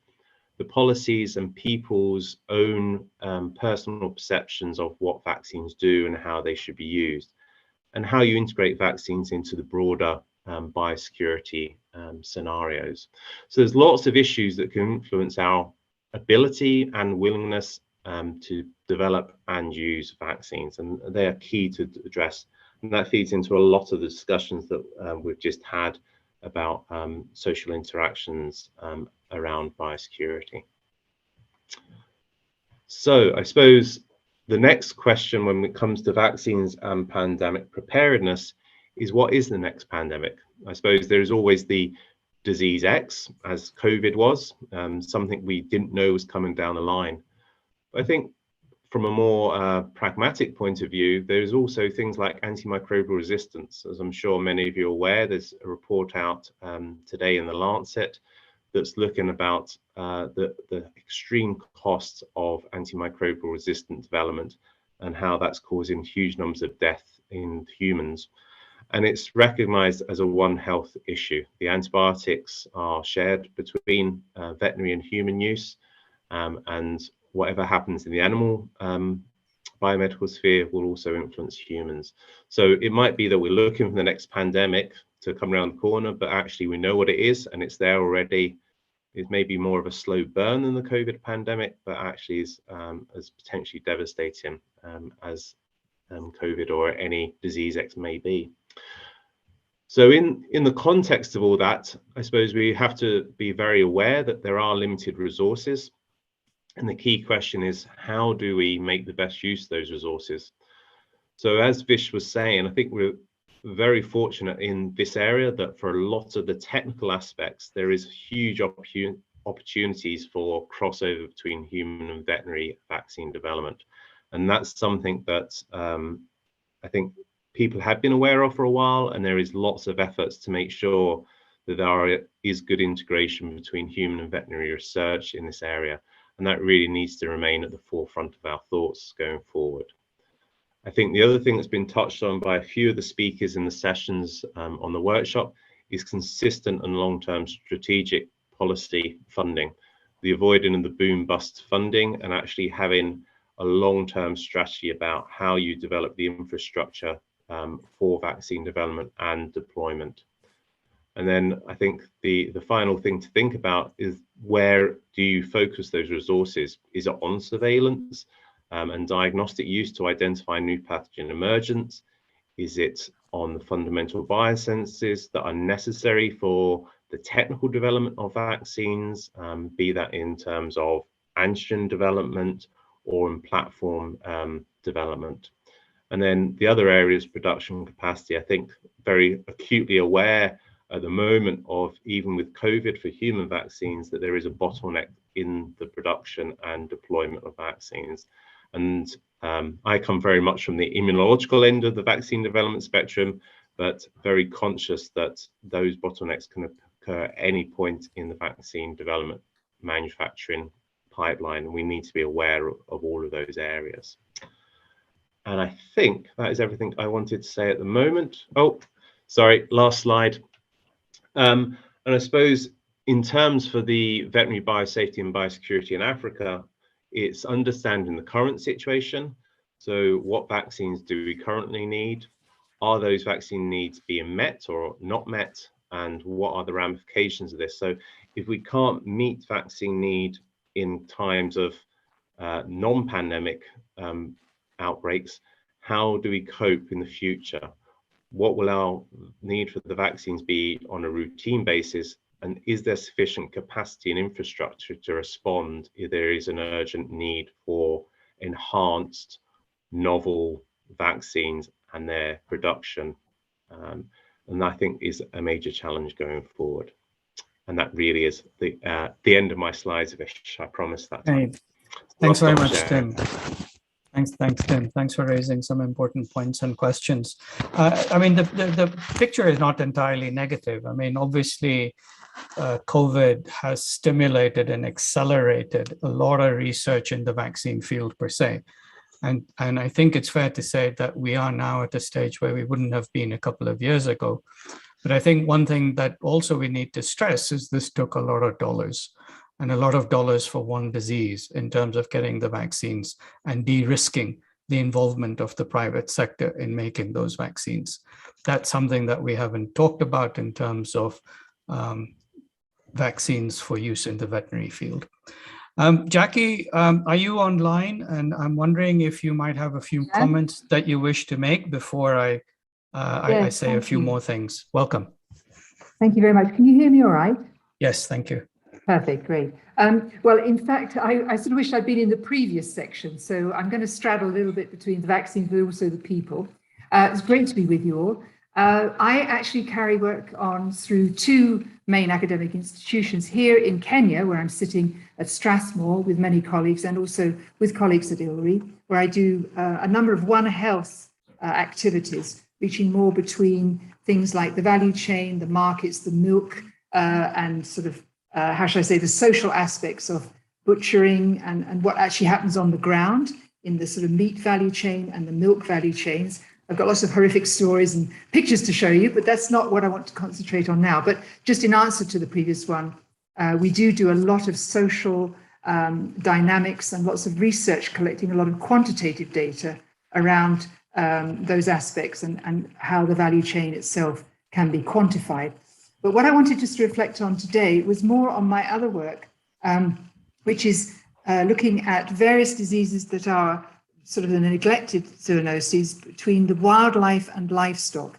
And just to sort of go back a little bit to the beginning here in Kenya, just so that people know, I mean, we literally only have 12 qualified veterinary service delivery veterinarians who are allowed to interact with wildlife. So we've got plenty of vets, but vets who are able to do things with wildlife under KWS, we only have 12. So you can imagine a very small number of people can do this kind of work. So what I've been trying to build then is a structure to support their activities so that we can look at early detection of zoonoses in the wildlife populations and how they then mix with wildlife and livestock to really understand. And so essentially, we've set up camera traps, for example, over the Mara and various places where we see that there are interactions, to look at the density and how wildlife and livestock are interacting. So we've got fantastic documentation of that. We've got literally billions of pictures looking at how that happens. And we've got AI and machine learning to talk about the contact between livestock and wildlife populations. So that's really important. But then coming then into the world of vaccines and what to deal with, it's very clear that for many wildlife species and pathogens, adopting existing tests, really, it's just not an option. So what we need are some novel high throughput methods. There are some which are happening at small scale. They have successfully entered the spectrum of veterinary diagnostic applications, and some of them are being used, and this would be of huge benefit. What I can see, I'm coming from the business school side, is to try to create that market, that business setting in which we can get a lot more investment. And there I'm working with colleagues around the world to look at metagenomics, metatranscriptomics, to look at applications where we can have both human and livestock diagnostics to get them into routine microbiology laboratories. But when we have kind of spillover events or conservation efforts, particularly around endangered wildlife species, what we're seeing is that these techniques can also help in herd management, because we could then have early detection of zoonotic pathogens and diseases. So, and consequently early interventions. So what I'm trying to build at Strathmore in a kind of One Health context is to establish what is that background microbiome of livestock and wildlife animals, sort of understand what that looks like. Think about the bottleneck for routine applications of comprehensive high throughput methods in the diagnosis of diseases in wildlife, And there we need better equipped laboratories, we need trained staff, high quality reference databases. And then how can we share those to really make sure that we can respond to new diseases? And we're not, because at the moment, there's a bit of a bias towards emerging zoonoses, which have got a high perceived threat to human health, important, but I still see that we need to get the veterinary side much better equipped. But just to finalize, I deal a lot with pastoralists, and there's such a poor understanding of vaccines amongst pastoralists. I'll be quite honest. I mean, when I go out, sometimes I'm horrified when I see the bottles on the ground that have been deployed in the herds as to what is being sold to pastoralists and livestock herders. They're just a huge range of things which are completely inappropriate for many of the animals that they're treating. So Sure. A massive campaign of bringing this really up to the forefront would be fantastic. COVID is a really good thing, by the way, because a lot of people who did not believe in vaccination now have been vaccinated themselves and now are saying, how can I vaccinate my animals? So it's an interesting switch in people's perceptions about the efficacy of what a vaccine does. Thank you. Sure. Thanks very much. I think you raised very many interesting points. I mean, from a pandemic perspective, inevitably it focuses on the human side. And so those pathogens which have human pandemic potential from the zoonosis perspectives tend to get the dollars. I think that the surveillance issue that you discussed is a really interesting one. Unfortunately, we haven't had time to talk about diagnostics very much in this session. But if you think about it, diagnostics are available. It's not a question that diagnostics are not available. It's a point that they're extremely expensive. And it comes back to the same situation for surveillance as well as use of diagnostics. Who's going to pay for the bill? Who's going to pay that bill? I think the technical solutions are available. It's the willingness to make the money available to be able to employ all those technologies in an appropriate fashion so that we can actually safeguard the future. I can see that Kay has come back online, so I suspect that that's a hint for me to kind of wrap up this session. So thanks very much, Tim and Jackie, for being panel members and for raising really pertinent issues. And I hope that this was of interest to the audience. And with that, I hand back to you, Kay. Fish and panel members, this was an excellent discussion, and it really nicely sets the stage for the next workshop session, which focuses on access to technology innovation. I have the opportunity and the honor to be the moderator. We will first have a setting the stage talk by Patrick Mears, who is a senior research fellow and R&D site leader of Elanco, followed by special interventions by Dr. Karim Maridia, who's the director of international agricultural programs, Michigan State University. We have Dr. Kasama will unfortunately not be able to join the panel. She gave an excellent talk yesterday. She asked Dr. Justina Dubigaz of the African Union Development Agency to join the session. Bruce Whitelaw, unfortunately, will not be joining us today, but I'm very excited to have Dr. Ludo Hellebrekers, who's the director of the Wageningen Bioveterinary Research Institute, and Sue Kahumbu, who's the founder of the ICAO, CEO of Green Dreams Technology Limited, on the panel. So it should be a really excellent session. I did have an opportunity to talk to the panelists before or exchange thoughts. And what I'm really hoping we might do today is that we focus on questions that include on how might we actually catalyze and accelerate technology innovation in the global south? What are the enabling mechanisms? How do we assure that innovations are fit for purpose and relevant? How do we assure their sustainability? And how do we bridge that valley of death from technology innovation to adoption? And then I challenge the panelists to actually provide some successful examples of innovation in Africa and in the global south that actually demonstrate how a pathway can be found. So with that said, I'm going to ask Patrick to take the stage and lead us into the session. Patrick? Thanks, Kay, and I hope I can do better than Vish in sharing my screen here. We'll see. I've just probably set myself up for failure. I'm timing you. So there we go. Share. Now I need Clear. to do the presentation mode, which is probably going to mess me up. You probably don't see it in presentation, do you? Nope. Yeah, go down and then last one button. Yeah, there we go. All right. And you guys can just see that screen. Yes, okay. yes. Wonderful. Fantastic. So, oh, and I'm at the back. Let me just escape. I need to be at the first slide. So Vish, I think you still outdid me. All right. Okay, so you guys can now see the first slide, and I will go to presentation mode again.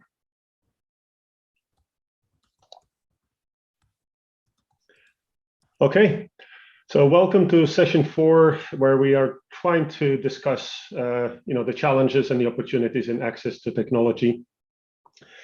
So which are the technologies we need to focus on to be prepared? Well, the answer is actually quite simple. It depends. And why does it depend?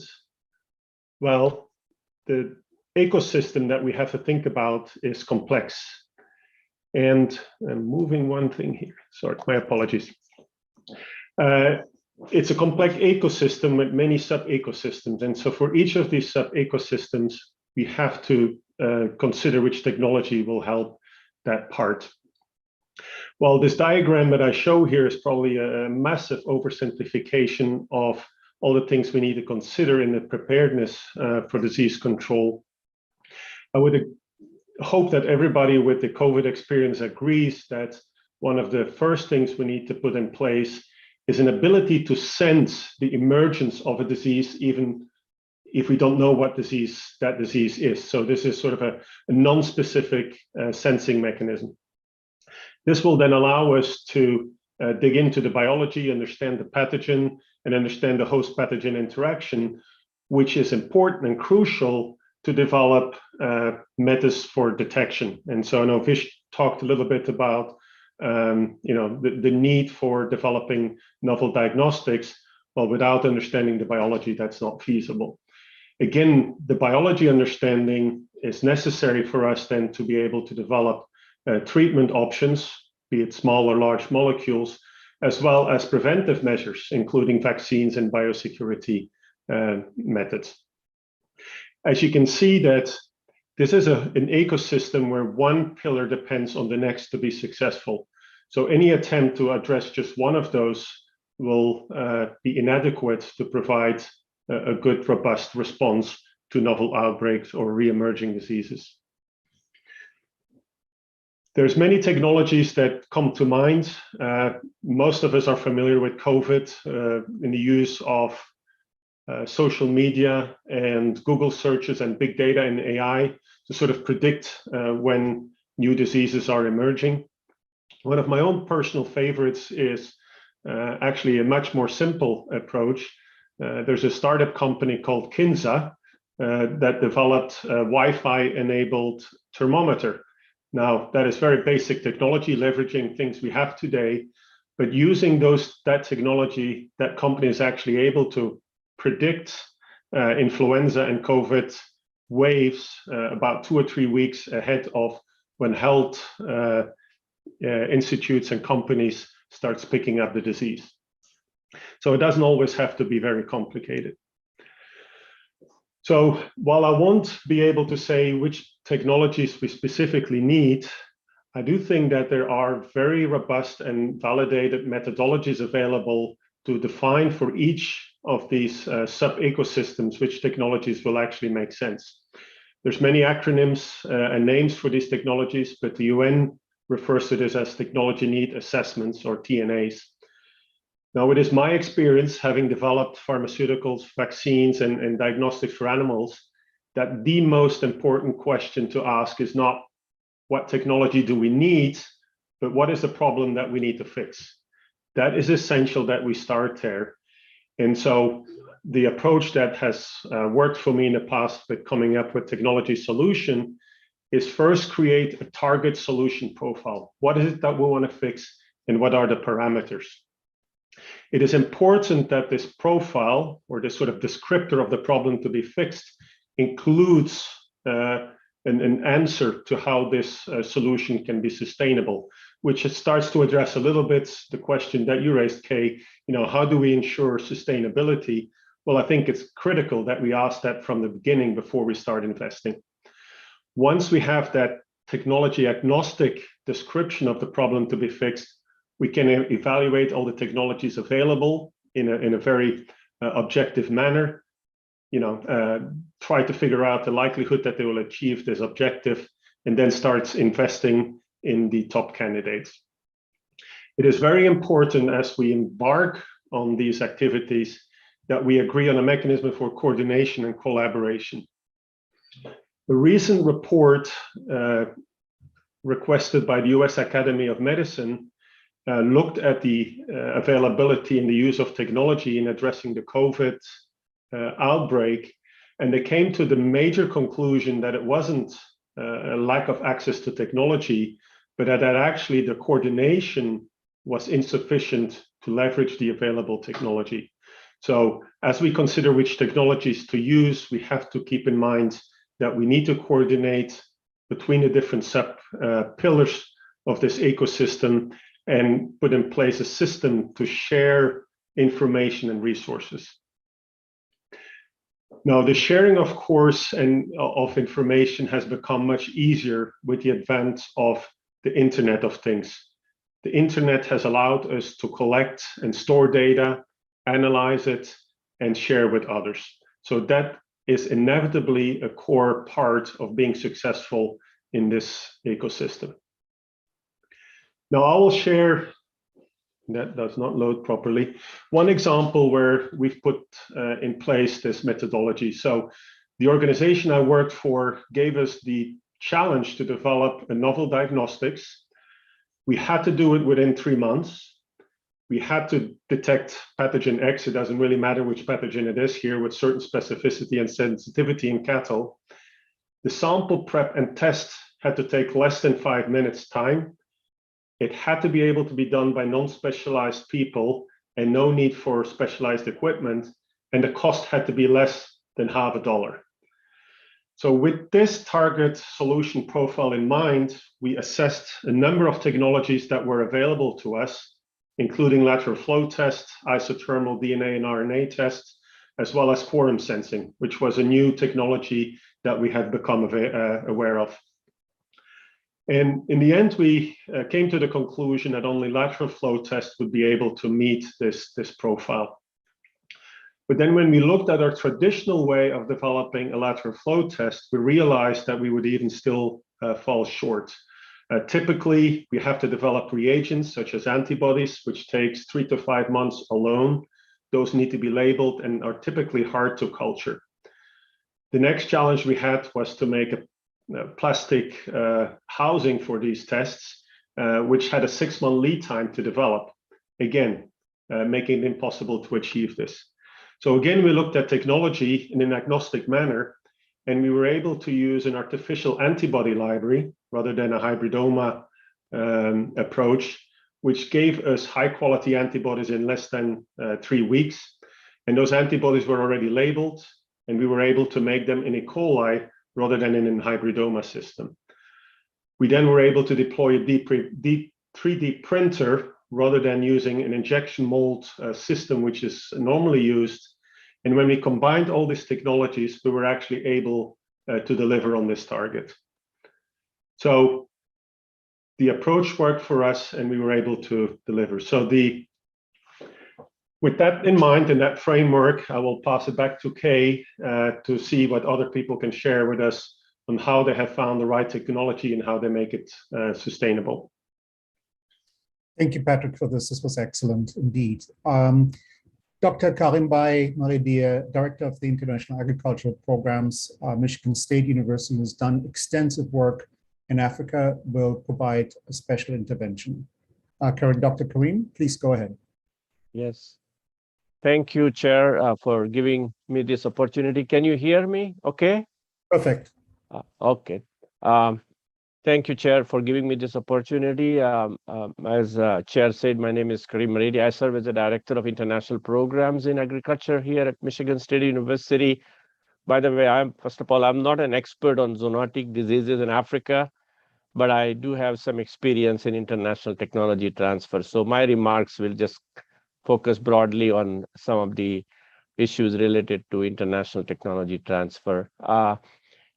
Chair, thank you for those focus areas that you provided. That really gives us a context. And I also want to thank APAR, Dr. Rao, especially Sir Rao, for including Michigan State University in this APAR consortium. We are glad to be and delighted to be a member. We are a public university. We are a land-grant university like Penn State, where Kay and others are. And our role is really threefold: research, teaching, and extension, or outreach, what we call. And our outreach mission goes all over the world, beyond the boundaries of Michigan and United States. And currently, our college is working in 63 countries around the world. So I will focus my remarks on the areas that Chair Kay provided to us. The first one is, how might we catalyze and accelerate technology innovations in the global South? And what are the enabling mechanisms? And I have 3 points on that. One is the capacity building. I think this has been raised by a number of speakers yesterday and today, the need for capacity building. And also, along with the capacity building, the need for partnerships, multiple levels of partnerships, not public, private, private, and so on. We all know no one can do alone. It's not easy, right? So partnerships are very important. The second point is creating and enabling policy, legal, and regulatory environment that supports research and technology transfer. Very important, both in terms of the policy environment, the intellectual property laws, and so on. A number of these technologies are proprietary and not easy to get access. So you need a legal environment, and also the regulatory, the biosafety, and other areas. And then the third is the resource network. What can we learn from each other? We at Michigan State University, we launched an online short course in zoonotic diseases. This is led by Dr. Ramji Gimere from our team here at Michigan State. And this is a 1-week comprehensive short course. Really, the goal is to share information and best practices and knowledge about some of the emerging technologies. And we have, for this program, we draw resources from all over the world, from global community. And broadly, the course really focuses on One Health program, the principles and practices, and so on. So this is an online program. We will be offering this year again, sometime in fall, and Dr. K and Dr. Rao and others will keep you informed. So for the first point, these 3 important: capacity building and partnerships, creating a policy environment, both in terms of legal and regulatory, and then the resource network. The second area is, how do we assure that the innovations are fit for purpose and relevant? This is very important. I think for this, we at Michigan State University, we strongly believe and practice that we need to engage the stakeholders from the beginning of the program, and do the assessment with the stakeholders in terms of both at the policy level and also at the end users level, whoever will be using. And then in terms of fit for purpose and relevant, I think local testing and validation is very important. You can develop something in one part of the world, but unless it's tested in the local environment, local conditions, you won't know whether this is really useful for those communities. So those are the 2 points for fit for purpose and relevant. The third area, Chair, you asked us to provide, how do we assure sustainability? This is a big one. Many times things get started and then go for a year or 2 and then stop. We strongly feel that in developing countries, government buy-in is very important. Unless the government buys in, it will be very difficult to get that support at the national level. And along with the government buy-in, we need to develop long-term partnerships, not just partnerships for a year or two or project-based, but more a long-term partnerships. And along with that, we need to create the local capacity and also some long-term funding mechanisms. And this is where also I think the partnerships come. So for the assuring sustainability, these three are key points: the government buy-in, the long-term partnerships, and then creating local or long-term funding mechanisms to support those. The fourth aspect, Chair, you asked us to focus is how do we bridge the valley of death from innovation to adoption? I think this is a very good point.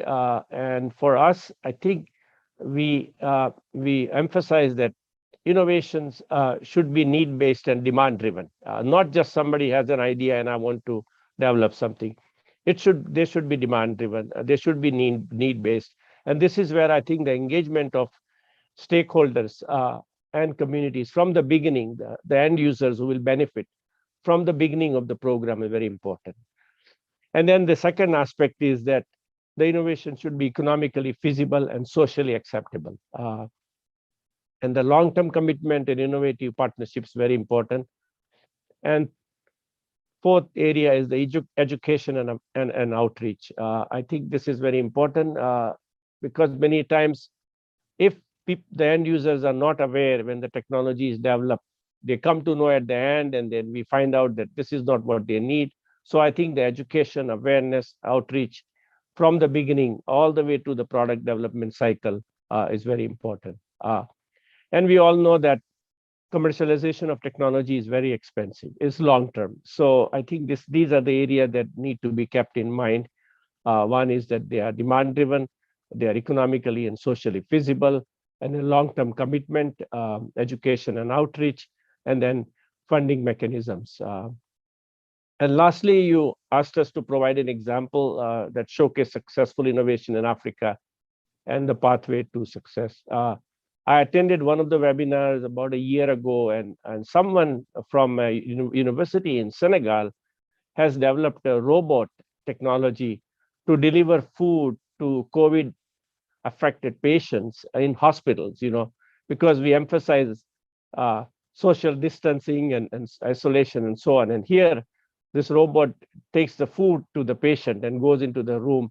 Now, this is a great innovation. How do we scale it up? How do we take it forward? So the challenges are not the ideas and innovation, is once you have the ideas or the proof of concept, how do we take it forward, scale it up and commercialize so that the end users will benefit? So these are my brief remarks, Chair K. I'll be happy to have a discussion after the other members present their views. Wonderful, Dr. Karim. This was very concise and on the spot. It's really appreciated. There's one question in the chat that asked that you kindly share the link for the autumn program. So if you can put that into the chat, that would be fantastic. Not a problem. So I was looking at the attendee list and I couldn't see Dr. Justina Dukbigas from the African Union Development Agency. She was going to stand in to Professor Gassama. Am I missing her? Is she online? Doesn't appear to be. So without further ado, then I'm going to reach out to Dr. Ludo Hellebreckers, the director of the Wageningen Bioveterinary Research Institute. Please, sir, go ahead and set the stage. Yes, thank you very much. I hope everybody can hear me.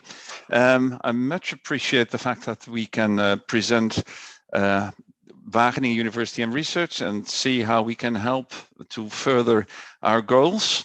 I will share my screen and enter into that challenge. And if all goes well, it should move into presentation mode. It should be in presentation mode now. Is that correct? Yeah, okay. Yeah. Good. No, it's actually not in presentation mode. It's loading, Ludo, so it might just be a lag. Okay. But we can see the screen, so I think you can just go ahead. Yeah, Ludo, just go ahead. It doesn't work. It's not in presentation mode, but we can see. Okay. Well, anyway, it was interesting to hear all the previous speakers because actually they highlighted what I think Wageningen stands for and what we think is important. Hence, so the title of my short presentation, focusing on technology innovations network, because I think it's all about getting the right technology into the right collaborations, supporting the right and the needed capacity building. Hence this presentation as such. Wageningen University and Research, of course, has been for years and years been known as an agricultural university, high-ranking agricultural university that is very much into the multidisciplinary approach, connecting health sciences and biomedical sciences, agricultural sciences together with social sciences. And it is this combination, I think, that is ultimately important the basis of our commitment to address the knowledge gaps that exist. And so the question actually for us is time and time again, how can work contribute to the work that's been going on? We very much believe in collaborative efforts, both within the private sector and the public sector, nationally and internationally, all with the aim to support capacity building, both bringing people to the Netherlands, but also at the level of the counterparts, at the geographic level of the counterparts. And hence we think that collaboration is crucial. That collaboration actually means true partnerships in relevant topics as such. And what I've your slides are not advancing. You're still on the first slide. So that's strange because I'm already on the second slide. You may want to just click on the second slide since you're not in presentation mode. I can see the sidebar slides. This is roads to impact. It should have, you should have the slide roads to impact global One Health security. No. Maybe stop sharing and start again. That might help.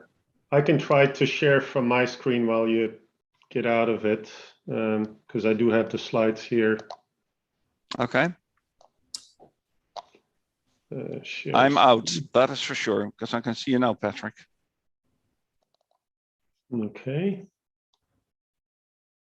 Coming there up. You go. Yeah. Can you put it into presentation mode, Patrick? Either way. If that works, that's fine. Otherwise, yes, this is the first slide. Could you go to the next slide, please? Exactly. This is what I've been telling just now. And I was actually going to say, since I've got 5 minutes as everybody else, I've chosen to highlight 4 examples.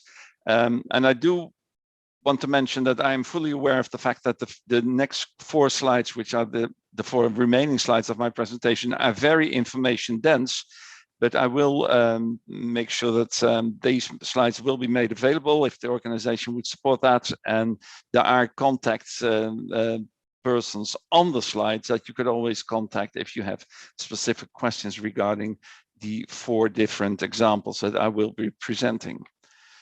The next slide, please, is on the urban food markets in Africa, which is an investigation that Wageningen supports in collaboration with partners in Africa, as is depicted in the table at the left lower corner. Basically looking into foodborne diseases and the different management options we have to improve food safety. And this is very much a dual approach, both from the consumer side as well as the value chain actor side, the pull and push approach. This is something that's ongoing, and for anyone that is specifically interested in that, I would invite you to contact Koen van Wagenberg, whose name and email address is at the bottom right-hand corner. Next slide, please. The other ongoing thing is a very large research initiative on Rift Valley fever control, both in humans and in livestock. This has been ongoing for a while. And actually, as it was mentioned before, what is an important aspect, can we, with all our endeavors, bridge the valley of death? And this is exactly what has been working on. Trying to working with the right partners and leverage on our own, but also very much on their networks. And what is very important is the support and the coordination and the funding by CEPI, as this is crucial in getting this work to develop even further. At the moment, it's not in Africa yet as far as the human vaccine development is concerned, but this is foreseen in the next phase. So this will be up there shortly. Now, next slide, please. Now, with the outbreak of COVID 2 years ago, Wageningen University, of course, also needed to reconsider what their position was and how they could contribute to this major pandemic. And one of the lessons learned early on, of course, was that we need to be better prepared for these pandemic crises. Hence, this program is running for 2 years, a year and a half, I should say, and has been given shape around the pandemic crisis management with a broad and totally over the full breadth of the WER expertise, with a broad input from all the different science groups at Wageningen University and Research. We are very much looking at future projects to create a safer world for all of us. And as far as prevention is concerned, that was used and mentioned before earlier on. We start with looking into the interface and the interplay between wildlife, livestock, and the environment, which is of course critically important, and humans. And this will be next, please. That also includes a project on health risks. Yes, there it is, on health risks associated with urban wild meat on the African continent. Now, this program is ongoing. We are very much looking into getting support, not only regionally in Europe, financial support, but certainly also getting support and collaboration from other international partners. And we will shortly be rolling out the next initiative, looking into and managing contact structures of environment, wildlife, domestic animals, and humans again, in order to together create a safer and better agri-food system that is more resilient and that is safer for all of us involved, including animal and humans as such. Again, contact person at the right-hand bottom. Next slide, and that will also be my last slide. This is looking into the near future. In this year, this calendar year, we're hoping to get a positive confirmation on 2 major Horizon Europe calls that we have been initiated. One on the top one, the food, nutrition security and sustainable agriculture, AfriFarm, and the second one with a very long name, but basically looking into the relationship between biodiversity, ecosystem services, and pandemic and epidemic risk regarding man and animal as such. I have to admit, these have not been confirmed yet, but we are confident that we will get a positive response and hoping for that in the next couple of months. And with that, it gives us a small overview of the different activities that WER has been working on in the recent past, is working on the present, and has initiated to be working on in the near future, hoping to connect with all of our colleagues across the world, as we have been doing in the last couple of decades. And that will conclude my slides. And thank you very much, Patrick, for sharing and unsharing again. Thank you. Thank you, Lulu, for providing some of these really concrete examples that provide some great insights. Our final speaker is Sue Kahumbu, who is the founder of ICOW and the CEO of Green Dreams. Sue, please go ahead. Thank you very much. Hello, everybody. Thank you for the invite and the opportunity to learn and share my experiences in this great forum. At ICOW, we use a suite of different technologies to support smallholder farmers become and maintain prosperity following regenerative practices. With regards to One Health, we leverage collaborations and partnerships to ensure that smallholder farmers are aware of zoonoses and biosecurity. After all, the livestock owners are at the front line on these issues. We do this in a few ways. Our systems favor low-end phones, and most of our farmers don't have smartphones or affordable and reliable internet and electricity. The tools we build include access to knowledge and experts, and farmers receive the information they request from the ICOW platform in the form of SMSs. At our core, ICOW intends to ensure that farmers are able to manage their livestock following best practices and therefore act as a prevention to zoonosis at farm level. An example of our collaboration in this area of work with ILRI, we've developed a series of SMSs across 10 different zoonotic diseases, and farmers can access this 24/7 and for free due to our partnership with the lead telco in the country, Safaricom. We've also built tools that enable farmers provide data to our system from their low-end phones. And of course, every farmer's interaction with our platform and contribution of records to the platform tells a micro story. Yesterday, Jimmy Smith said that if he had $1 trillion, he'd invested in surveillance to get ahead of the curve.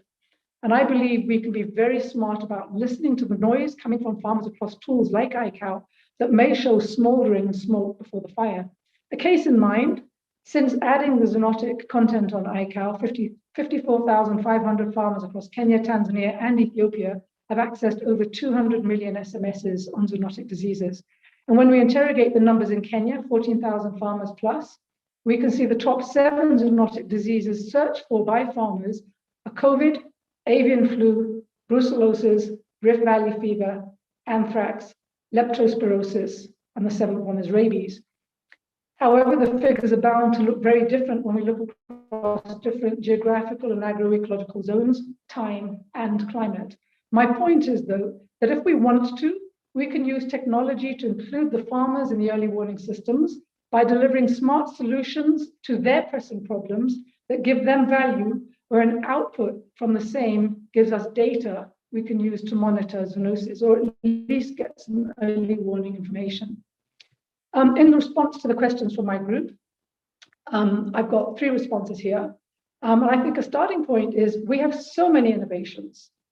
It isn't how do we get new innovations. I'm seeing so many innovations out there, but whenever they're mentioned and recycled, nobody's actually doing the due diligence to find out which of these innovations is actually delivering impact on the ground.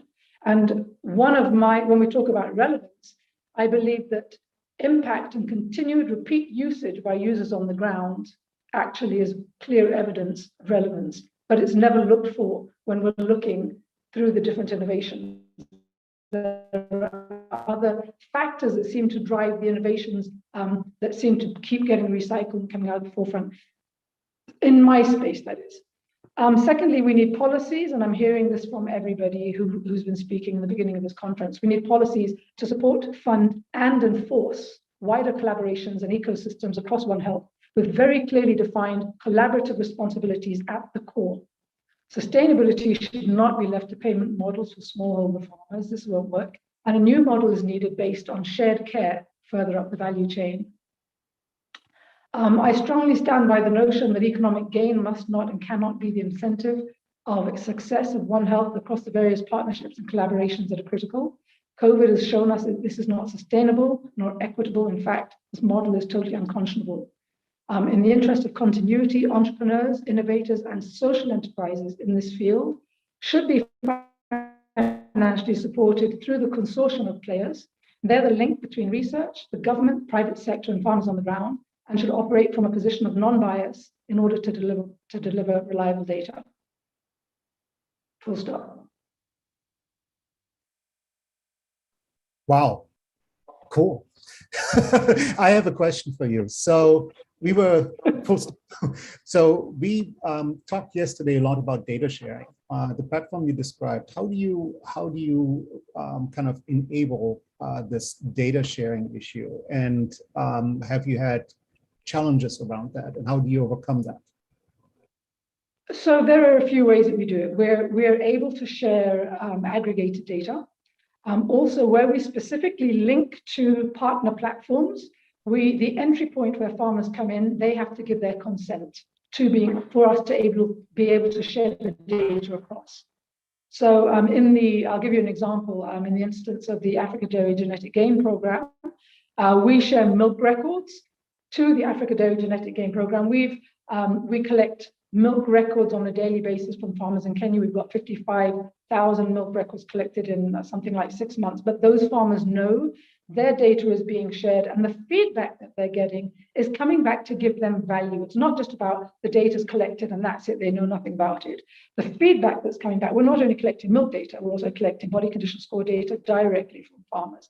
We're collecting, insemination data, calving data. All of this is coming back to tell the farmer a specific story and help to manage that specific animal. And that's valuable to the farmer. But the data in itself, in the bigger pool of big data, helps to tell a different story around genetics, around milk, around drought, and all sorts of other things. But it's being able to get those smallholder farmers to be players and not just passive contributors through programs, but actually to be players by getting value, but for us to be smart enough to say, okay, this is the value they need for their problems now. How do we translate that into seeing some, maybe being able to predict some issues that are coming in the future that we can still help them with? I would love to talk to you more about this, but I think we are way over time. And thank you for that. That was really, really fascinating. So we are coming actually to the final part of this workshop. There will be a panel discussion that will be hosted by Dr. Rao. Dr. Rao, I hand it over to you. Thank you. Thank you. I think it was a great session. Two of them, particularly vaccines and access to technology innovations. I was just watching from the day one that we have crossed speeches, interventions, PPTs, and of 52 speakers in these 2 days with 6 hours. I think what we have done is we have reviewed and many of the issues, but yet there are gaps. And this session is basically to take account of what are the lessons learned from these 50+ speakers. What are the insights into these talks? And then what are the key actions that people are suggesting? When I went back, I just started in the morning that we had a declaration in 2019. We never 8 months of discussion to have this workshop. We have been always thinking, have we moved a bit from this declaration? One of them is to establish the business case. Are we establishing a good business case for One Health? One happy news I had this yesterday and today morning is that at least now OIE has come out with a consensus One Health definition. I think there is, after all, a consensus definition for starting our research in a more towards that direction. But yet, have you accurately assessed human-animal environmental health risk? Particularly, we still are not very sure about the biosurveillance. We are still not phase away, as Dr. Sachin said about yesterday, to make a case in terms of economic impact. At the same time, we have heard many voices about technical capabilities, both in terms of better predict, prepare, and respond to global diseases, threats, both even the local, regional outbreaks, epidemics, and also as well as the global ones. And the deficiencies could be laboratory capabilities, human resource, sustainability of laboratories. I think many people have assigned. Projects come and go, equipments remain there, whether it go further or not. That's one of the major questions globally. I think it should not be project-based. It should be program-based. and it should be sustainable for long period, because One Health is not one day affair. It is a long-term affair, probably once beyond one's lifetime. We also had some 10 recommendations earlier in 2019, One Health roadmap we had. I even flashed it in the chat box in the morning. Have you have a clear account of disease burden now? We have a lot of documentation on AMR, but overall disease burden, still the data is lacking. We discussed lots local, the way we use priority setting. I think Suresh session, Kuchipudi session, yesterday talked about a lot of priority setting, CDC list. Today also we talked about the last speaker telling what are the priorities based on so many responses in the Twitter or whatever. And there are priority areas of concerns of emerging infections, biosecurity challenges. Till the policy environment around these aspects has to be more nurtured. Now have you built the capacity for basic and applied research? Thanks to ILRI that it has been promoting a lot of these research areas in and around ILRI in the Africa region. And then capacity building for improvement, and then having internal capacities to trainers. And these are also one of the issues. It's a long-term goal. Diagnosis, vaccines still seem to be away, and the affordability, and then also issues like access to technologies we have discussed in detail in this forum. Sharing information. I think this one has been being effectively done. We have done through APAR and many other organizations. We have enough information in the internet sources to have the information about these particular things. And then we have to explore the partnership, and partnerships are being talked about, but they have to be sustainable. They have to be financially supported. And finally, the governance and policy mechanisms and regulations. I think the task force is addressing certain of these things. So I think we are evolving from that point of view. So I think what is this is that we have today learned many other gaps. I think I'll stop there. We have some eminent speakers who have been also leading some of the panels in this case. And I would like to hear with them, what are the other issues?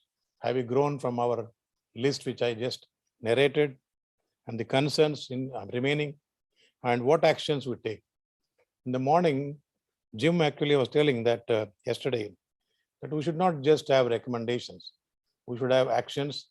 And APAR also believes repeatedly that actions on the ground, whether it is actions in terms of programs, projects, or in terms of even capacity building, is very important. I'll stop there and I'll ask to start with Dr. Dieter. Sir, you have been all through our preparations. What is the lesson learned now, and how do we go about? Dr. Dieter. Okay, thank you, Dr. Rao. Yeah, I'm very relieved because, when we went through this preparation and had some really major setbacks and overcoming this, and now seeing that we had really 2 days of excellent meeting. So I enjoyed the presentations, and we all know that One Health and biosecurity are very broad topics. There's quite some things which we didn't cover really, and should better cover this the next time. I think, as usual with One Health initiatives, it's very much focused on, for us from the International Livestock Research Institute, very much the lens of livestock is put there, but it's now going into the environment, nutrition, gender, and all these issues which we have on the program this time. And I really like this. I think we missed a little bit more on, or we should have had more on human health, from the human health side and wildlife. And I was very happy, that we had finally with the final session that we had quite some impact on wildlife. I think that's a very important part, and it's coming really up in the One Health initiatives and activities. And even we in ILRI are looking much more now at wildlife, and not just only on domestic animals, to see what is the transmission from wildlife to the domestic animals, and from there to human beings. I think that's something important. The other thing which was very obvious for me is that we all talk about the data, in particular Sue's presentation at the end shows how important data are and what we can do with data, and that we need a much broader database as we have today, and as it was yesterday and today already a topic, sharing data and using the data, all of the data we have by everybody, and then the data get another quality, another impact on the actions which we want to do. I think, and I believe, with the discussion we had today, that we are in a good way, and we have some ideas how we can really set up a database which is accessible for everybody, and then they're very helpful for what needs to be done.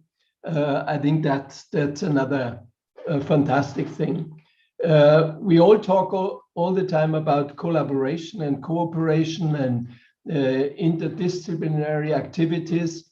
And I think it was mentioned in the chats, and we had it also in the discussion. We need much better to operationalize this cooperation and collaboration. And I think this type of conferences, as we had it yesterday and today, are really a way forward in really working together and get it down and make action out of this. I think that's the very important part. And I think we need to have a good network based on what we had as a network for these 2 days to go in the future and the next steps and working together. And I think there are quite a number of people we had not worked with before. And I think that's also an important outcome of this meeting. I think all of the participants found new partners and should contact them and integrate them in their own work. So that's my major takeaways from this 2 days. Over to you, Ro. Thanks. Great message. In fact, one of the messages you gave is on data management. I think I'll come to Dr. Karim later. I'll go to Dr. Tim, but he had a very few minutes in the vaccine session. He just flashed about the vaccine information network that they have in the International Vaccine Network. Can you just tell me about, beside this data on vaccines, Dr. Tim, are you there? Yeah, hello. Vaccine database, I think what other databases we have access to, and secondly, how the vaccine industry is flourishing in, because we have not touched upon this. We always felt, because in the last conference also, a lot of these LMICs complained, even to access a vaccine strain, it is a big task. And there are questions about biosecurity to go for bioprocessing and production. So can you also highlight what are the difficulties that one is facing in terms of these countermeasures for these type of epidemics and pandemics, based on your experience on the network? So, or any other issue to add also, of course. Okay. So the database is something that has been discussed for a long time, and we're just in the initial phases of developing it. I think one of the challenges for something like a database to be actually of value is to make sure that it's sustainable and it's going to be maintained. So it's a challenge we've had. There's been attempts previously to have such databases. So GalvMed had a database, and unfortunately, due to lack of funding, it fell out of use effectively. And as soon as that happens, it rapidly deteriorates. So that's a challenge we're facing. We've just initiated it. And one of the first things we looked at was vaccine producers in Africa. So we have compiled the preliminary data on that. And what we're looking for is how to structure the database to make it as useful as possible so it can be interrogated from a number of different perspectives. So in terms of the challenges, there is always the problem of the biomanufacturing processes involved. Some of them are very unique to different vaccines. So we've had a really good presentation in our first meeting from a new vaccine startup in Uganda called Brentech. And it was very interesting talking or hearing that talk about the challenges they had. And they did include actually almost having to establish the regulatory framework for vaccine production in Uganda because it had never been done before. So I think there are lots of challenges there. There are new players in the field such as Brentech. Hester, someone mentioned, has recently started in Tanzania. But at least there is some infrastructure there, such as the PAMVAC, in terms of a continental-wide quality control system. I know there's new investments going into Nigeria for vaccine production there. So there is lots of new developments. As ever, there remains challenges, but I think the optimistic thing is that there are systems involved to deal with some of those, and the entrepreneurs that are setting up the new companies often have the drive and the ability to overcome some of those challenges. I'm not sure whether Vish would also want to comment on any of this. As I say, I'm based in the UK, so I'm slightly apart from the situation, but there does seem to be cause for optimism there.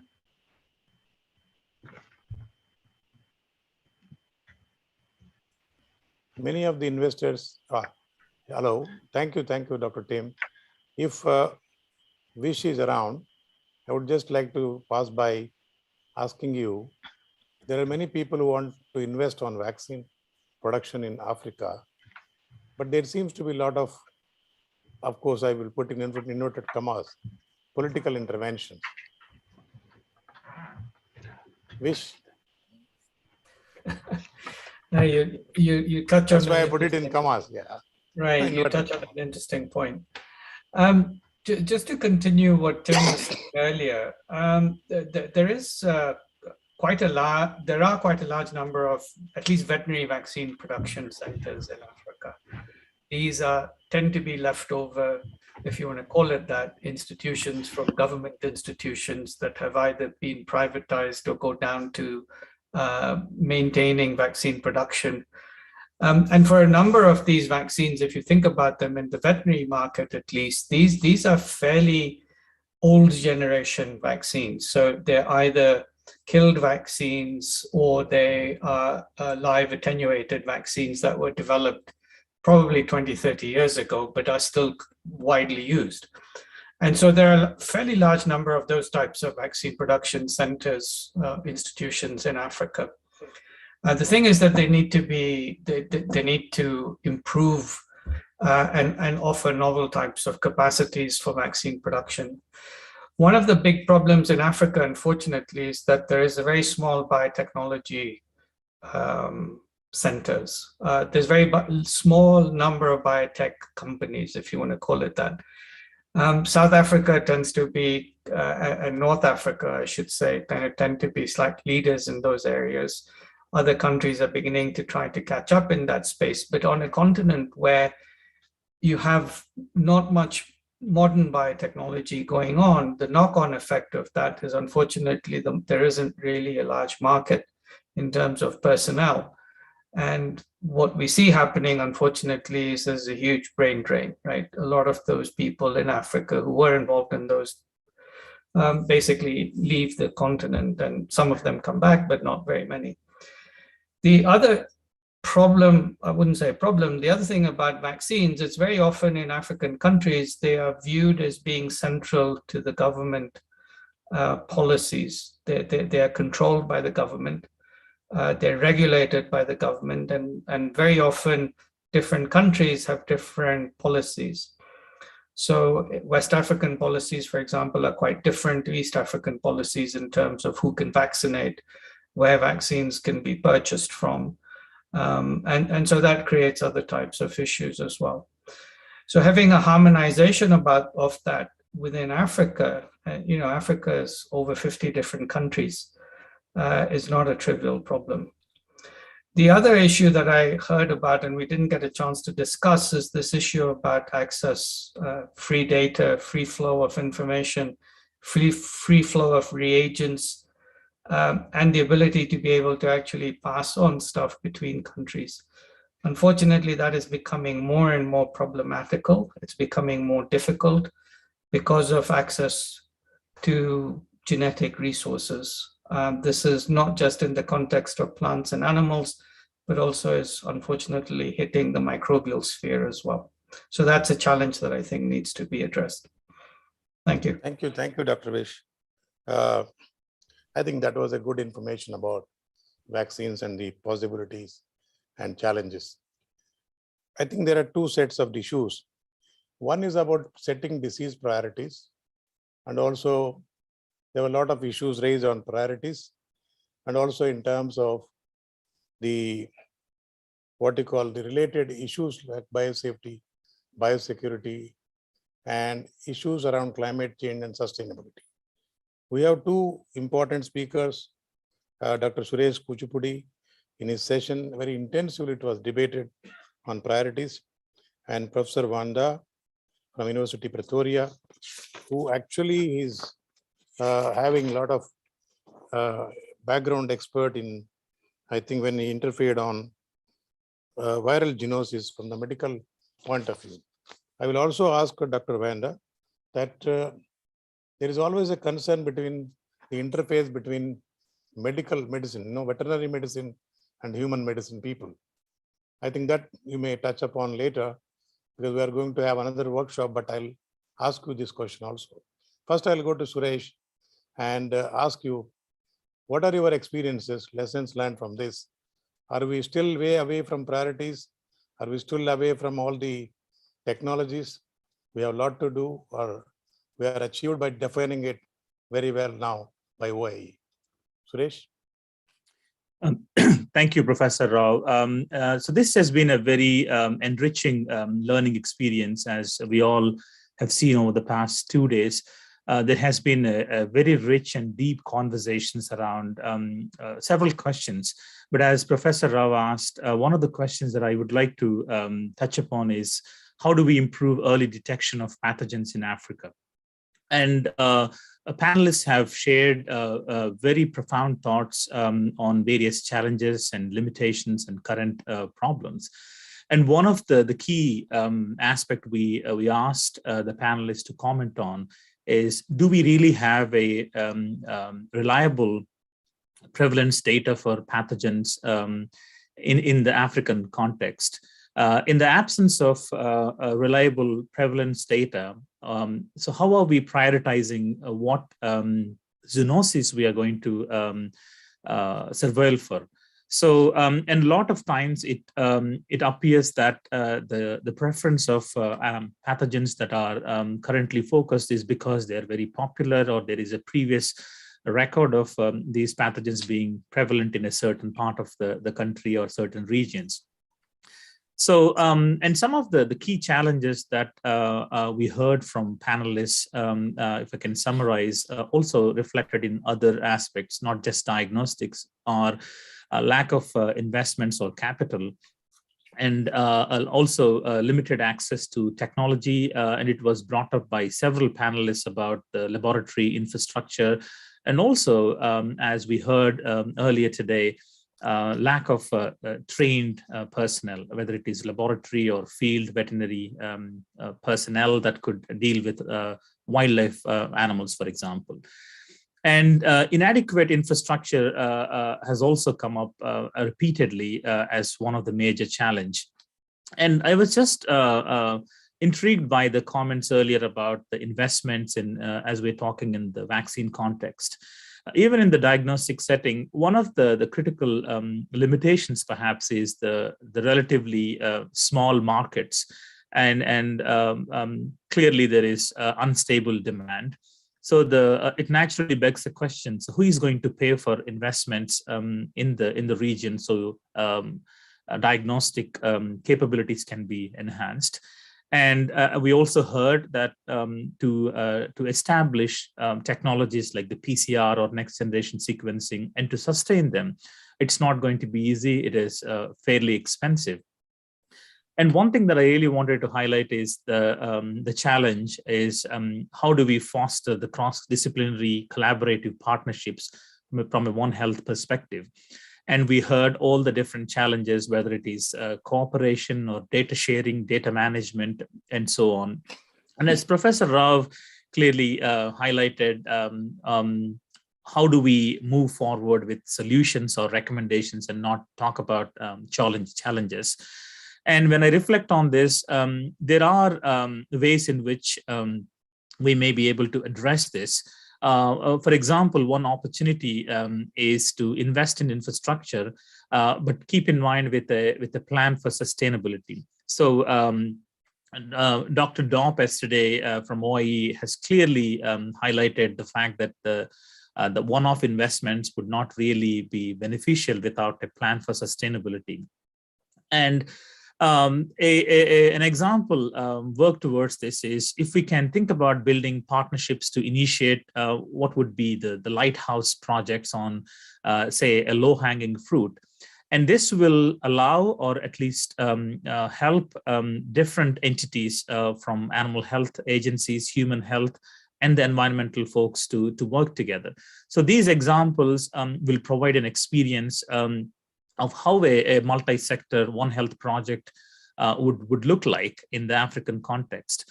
And clearly, Vivek and other colleagues have highlighted yesterday that this is not going to be a one-off development, whether we design surveillance projects or programs. This will be an iterative process.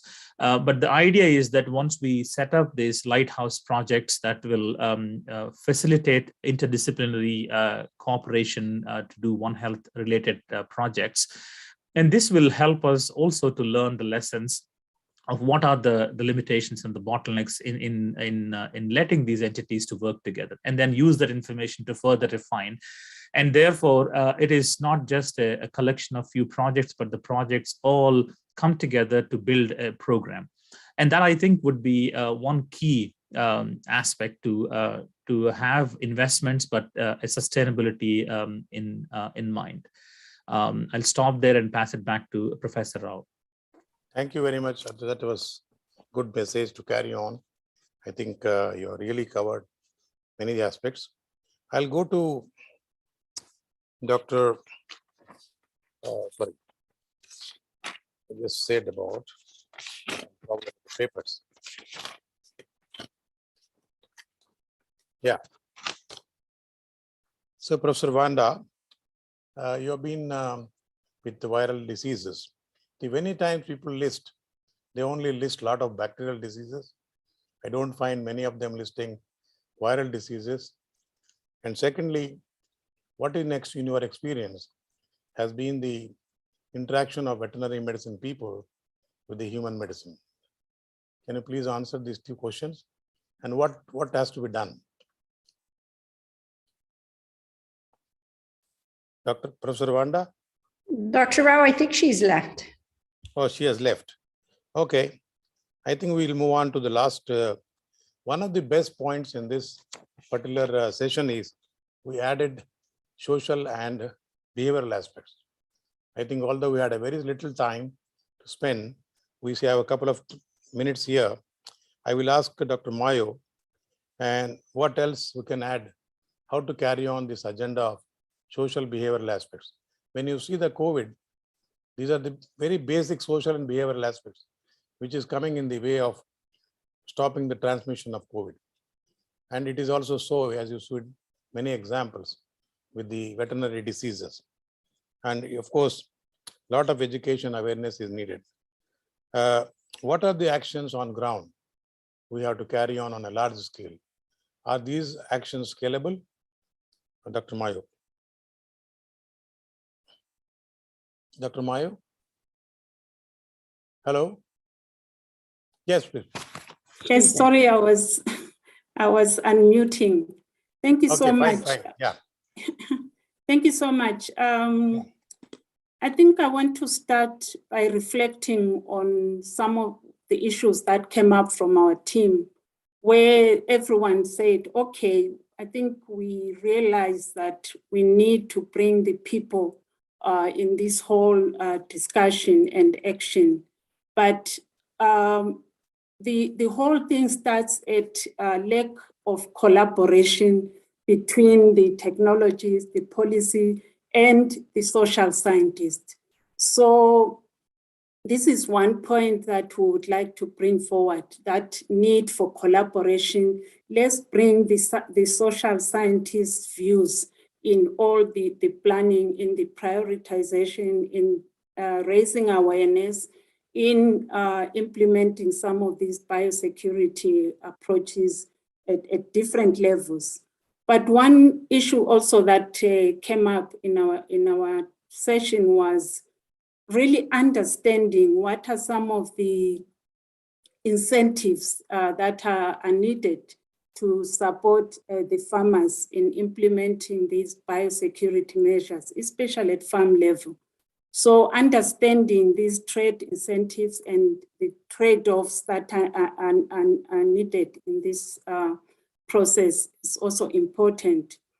We also need to understand the context, because context is key, and realizing that not one size fits all. I think one of our panelists underlined that. So even when we are sharing information or raising awareness on communicating, it's important to understand what context we are operating in. So context is key, and not one size fits all. And then for the different levels where the people are at household level, there are also issues that affect community level and also the national level. So those policies that we bring at national level, how do they affect the people? So understanding those different levels. And also realizing that we need to involve the people in making some of these decisions and communicating in a way. So communication remains key in our interventions and in our approaches. So I would like to underline the collaboration with social scientists and also really being context specific and communication. So I'll put those three. Thank you. Thank you very much. I think the message is very clear. And do you want to add any more to this message, Dr. Nicolin? Dr. Nicolin is around? Yes, please. I'm still here. Thanks. Yes. No, I think Bonnie said it Is there very any well. economic angle to this? Yeah. Well, like I mentioned, I think Dr. Moyo said it very well. And I would like to highlight is the real also understanding. So understanding why people are doing what they're doing. We usually don't like it. We might not even agree with it, but there's a reason people do things. And only once we understand that can we actually work with that to change the behavior. And we notice that that's very important. Telling them what to do will not work unless we understand them. So that would be my one message as well as we move forward on this. Thanks. Great. I think we had enjoyed your session, Dr. Mayo. I think it was a new addition for us. We struggled to put them all together. Thank you for your help. Finally, I'll go to Dr. Karim Radia. Sir, you have been doing capacity building programs almost, I know, for about 15 years in Africa. A lot of people have stressed about capacity building at the laboratory level, at the human resource level, skill level, communication level, and all sorts of vaccine production. So many issues, diagnostics.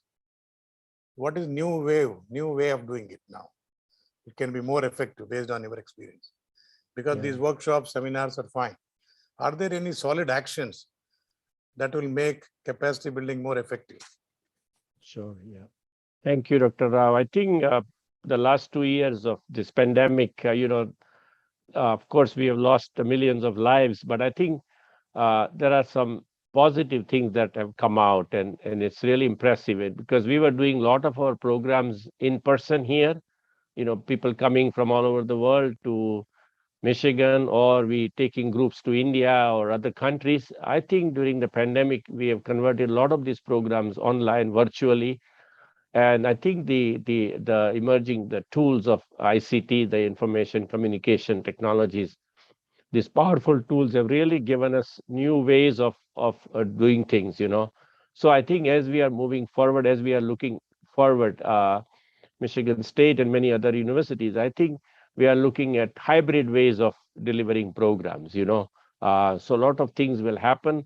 There are some things, of course, we need to do it in person, but there are many things which can be done through online means without traveling thousands of miles, So I think that's one of the big area. Also, I think the technologies are allowing to store large amount of data at a very cost-effective way, and we can, gather that and have global access to that, So I think that's one thing that we are looking at.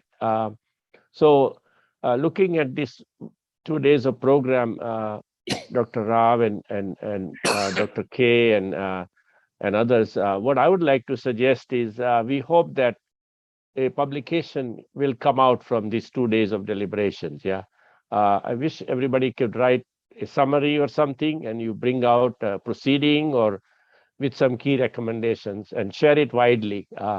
Because I saw we had about 100 or so participants in the last 2 days, but world is bigger than 100 people, So how can we share that? So my request is that we bring out some kind of a publication with key recommendations and so on.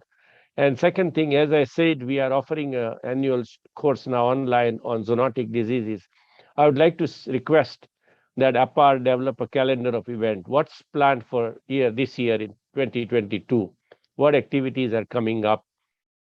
And so on. So I really liked in the chat, somebody said, communication, collaboration, coordination, and so on. So if you can develop some kind of action plan, and a calendar of event, and please develop both short-term and long-term. What do we plan to achieve as a network in the next 1 year, and then maybe next 5 year or 10 year, with some goals or some milestones marked, and each year we review that.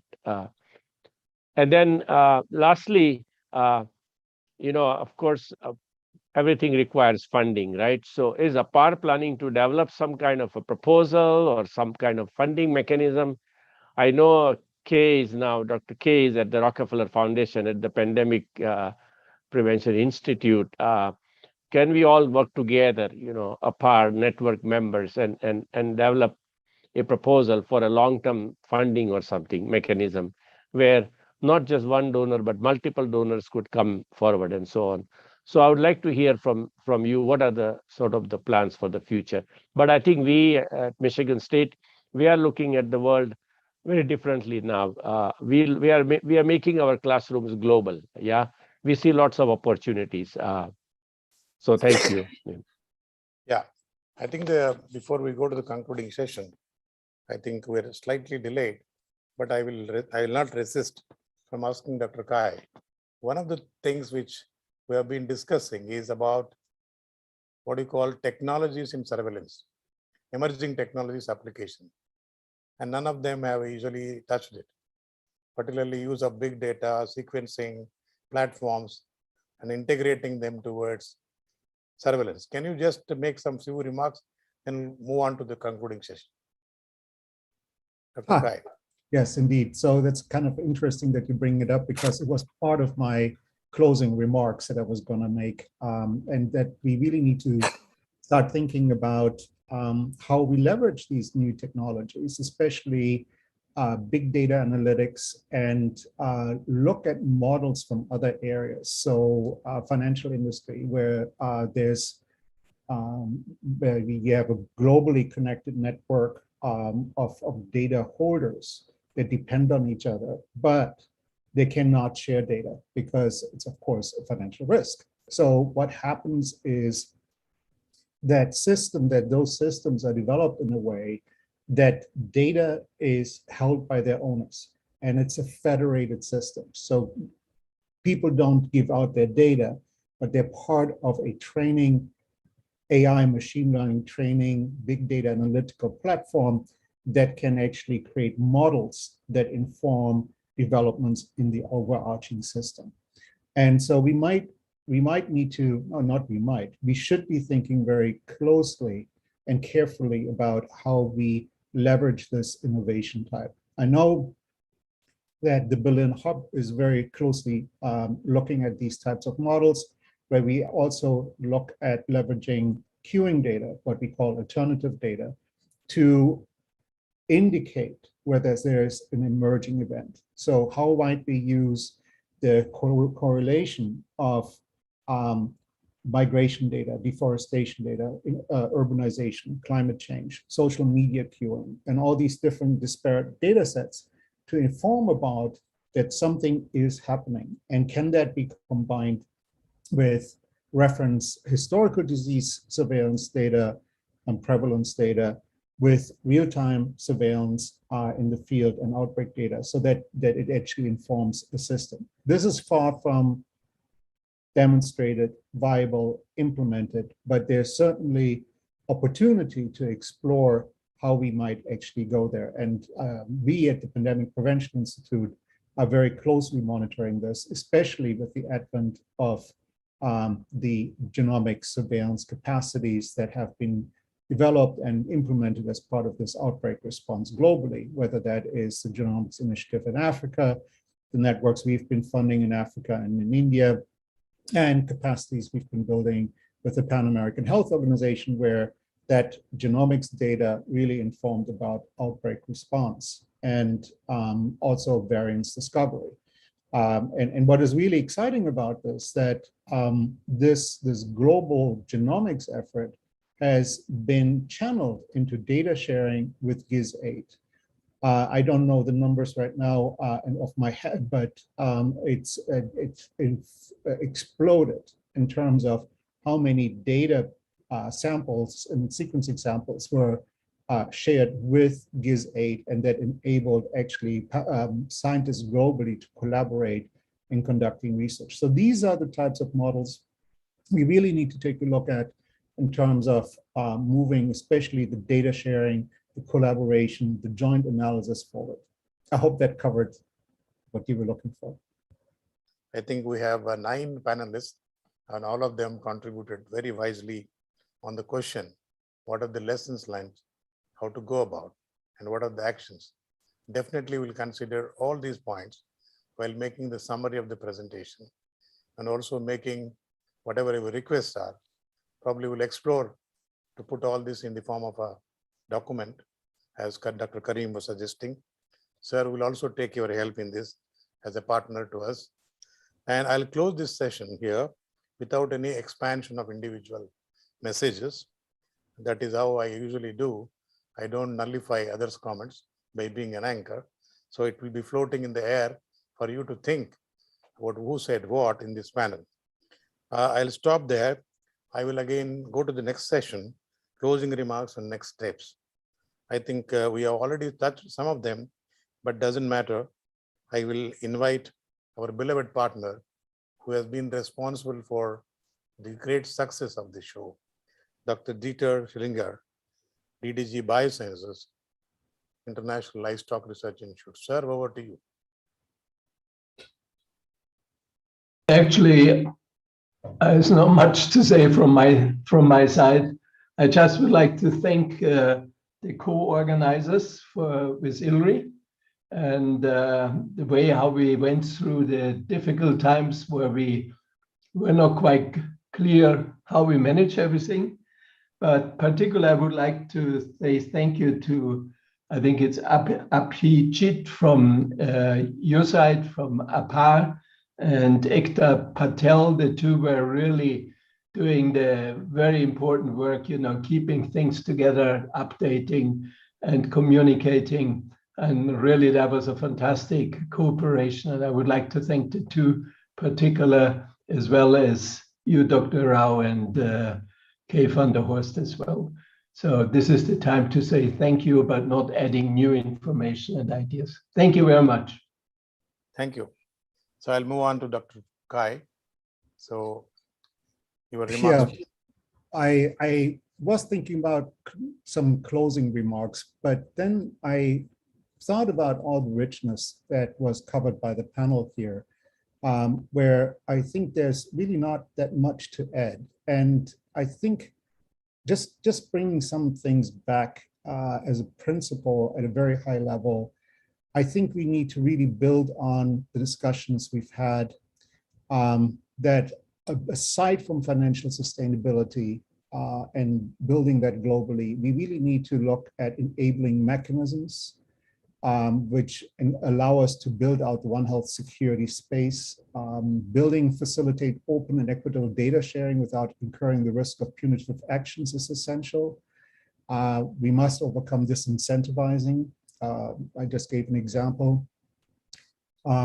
Countries should really not have to worry about having entire industries get wiped out if they share data openly. We need to think about a global system of rewarding and advancing collaboration of data sharing, because this will be vital to actually prevent future outbreaks. I talked about the novel technologies just before, but then also, what hasn't really come up in this discussion, which I hope we would see more in, is what we've seen during COVID is that the financial mechanisms were not in place to really secure the logistic trails that enable effective One Health surveillance. So it is about access to consumables, to reagents, while reducing costs. I mean, the cost disparities of transport and sequencing range from $18 per sequence to $230. And it has something to do with procurement and supply chains and inconsistency in forecasting. So there's really an immense potential to catalyze One Health security ecosystem stakeholders into, and we saw that today and yesterday, into essential, meaningful collaborative dialogues that can truly anchor and advance trust within the integrated ecosystem, as well as define principles and aptitudes to achieve the change we are seeking. So yeah, I mean, I think I'm echoing what you're all saying. We have really unique opportunity in time and history to make a transformative impact on global health.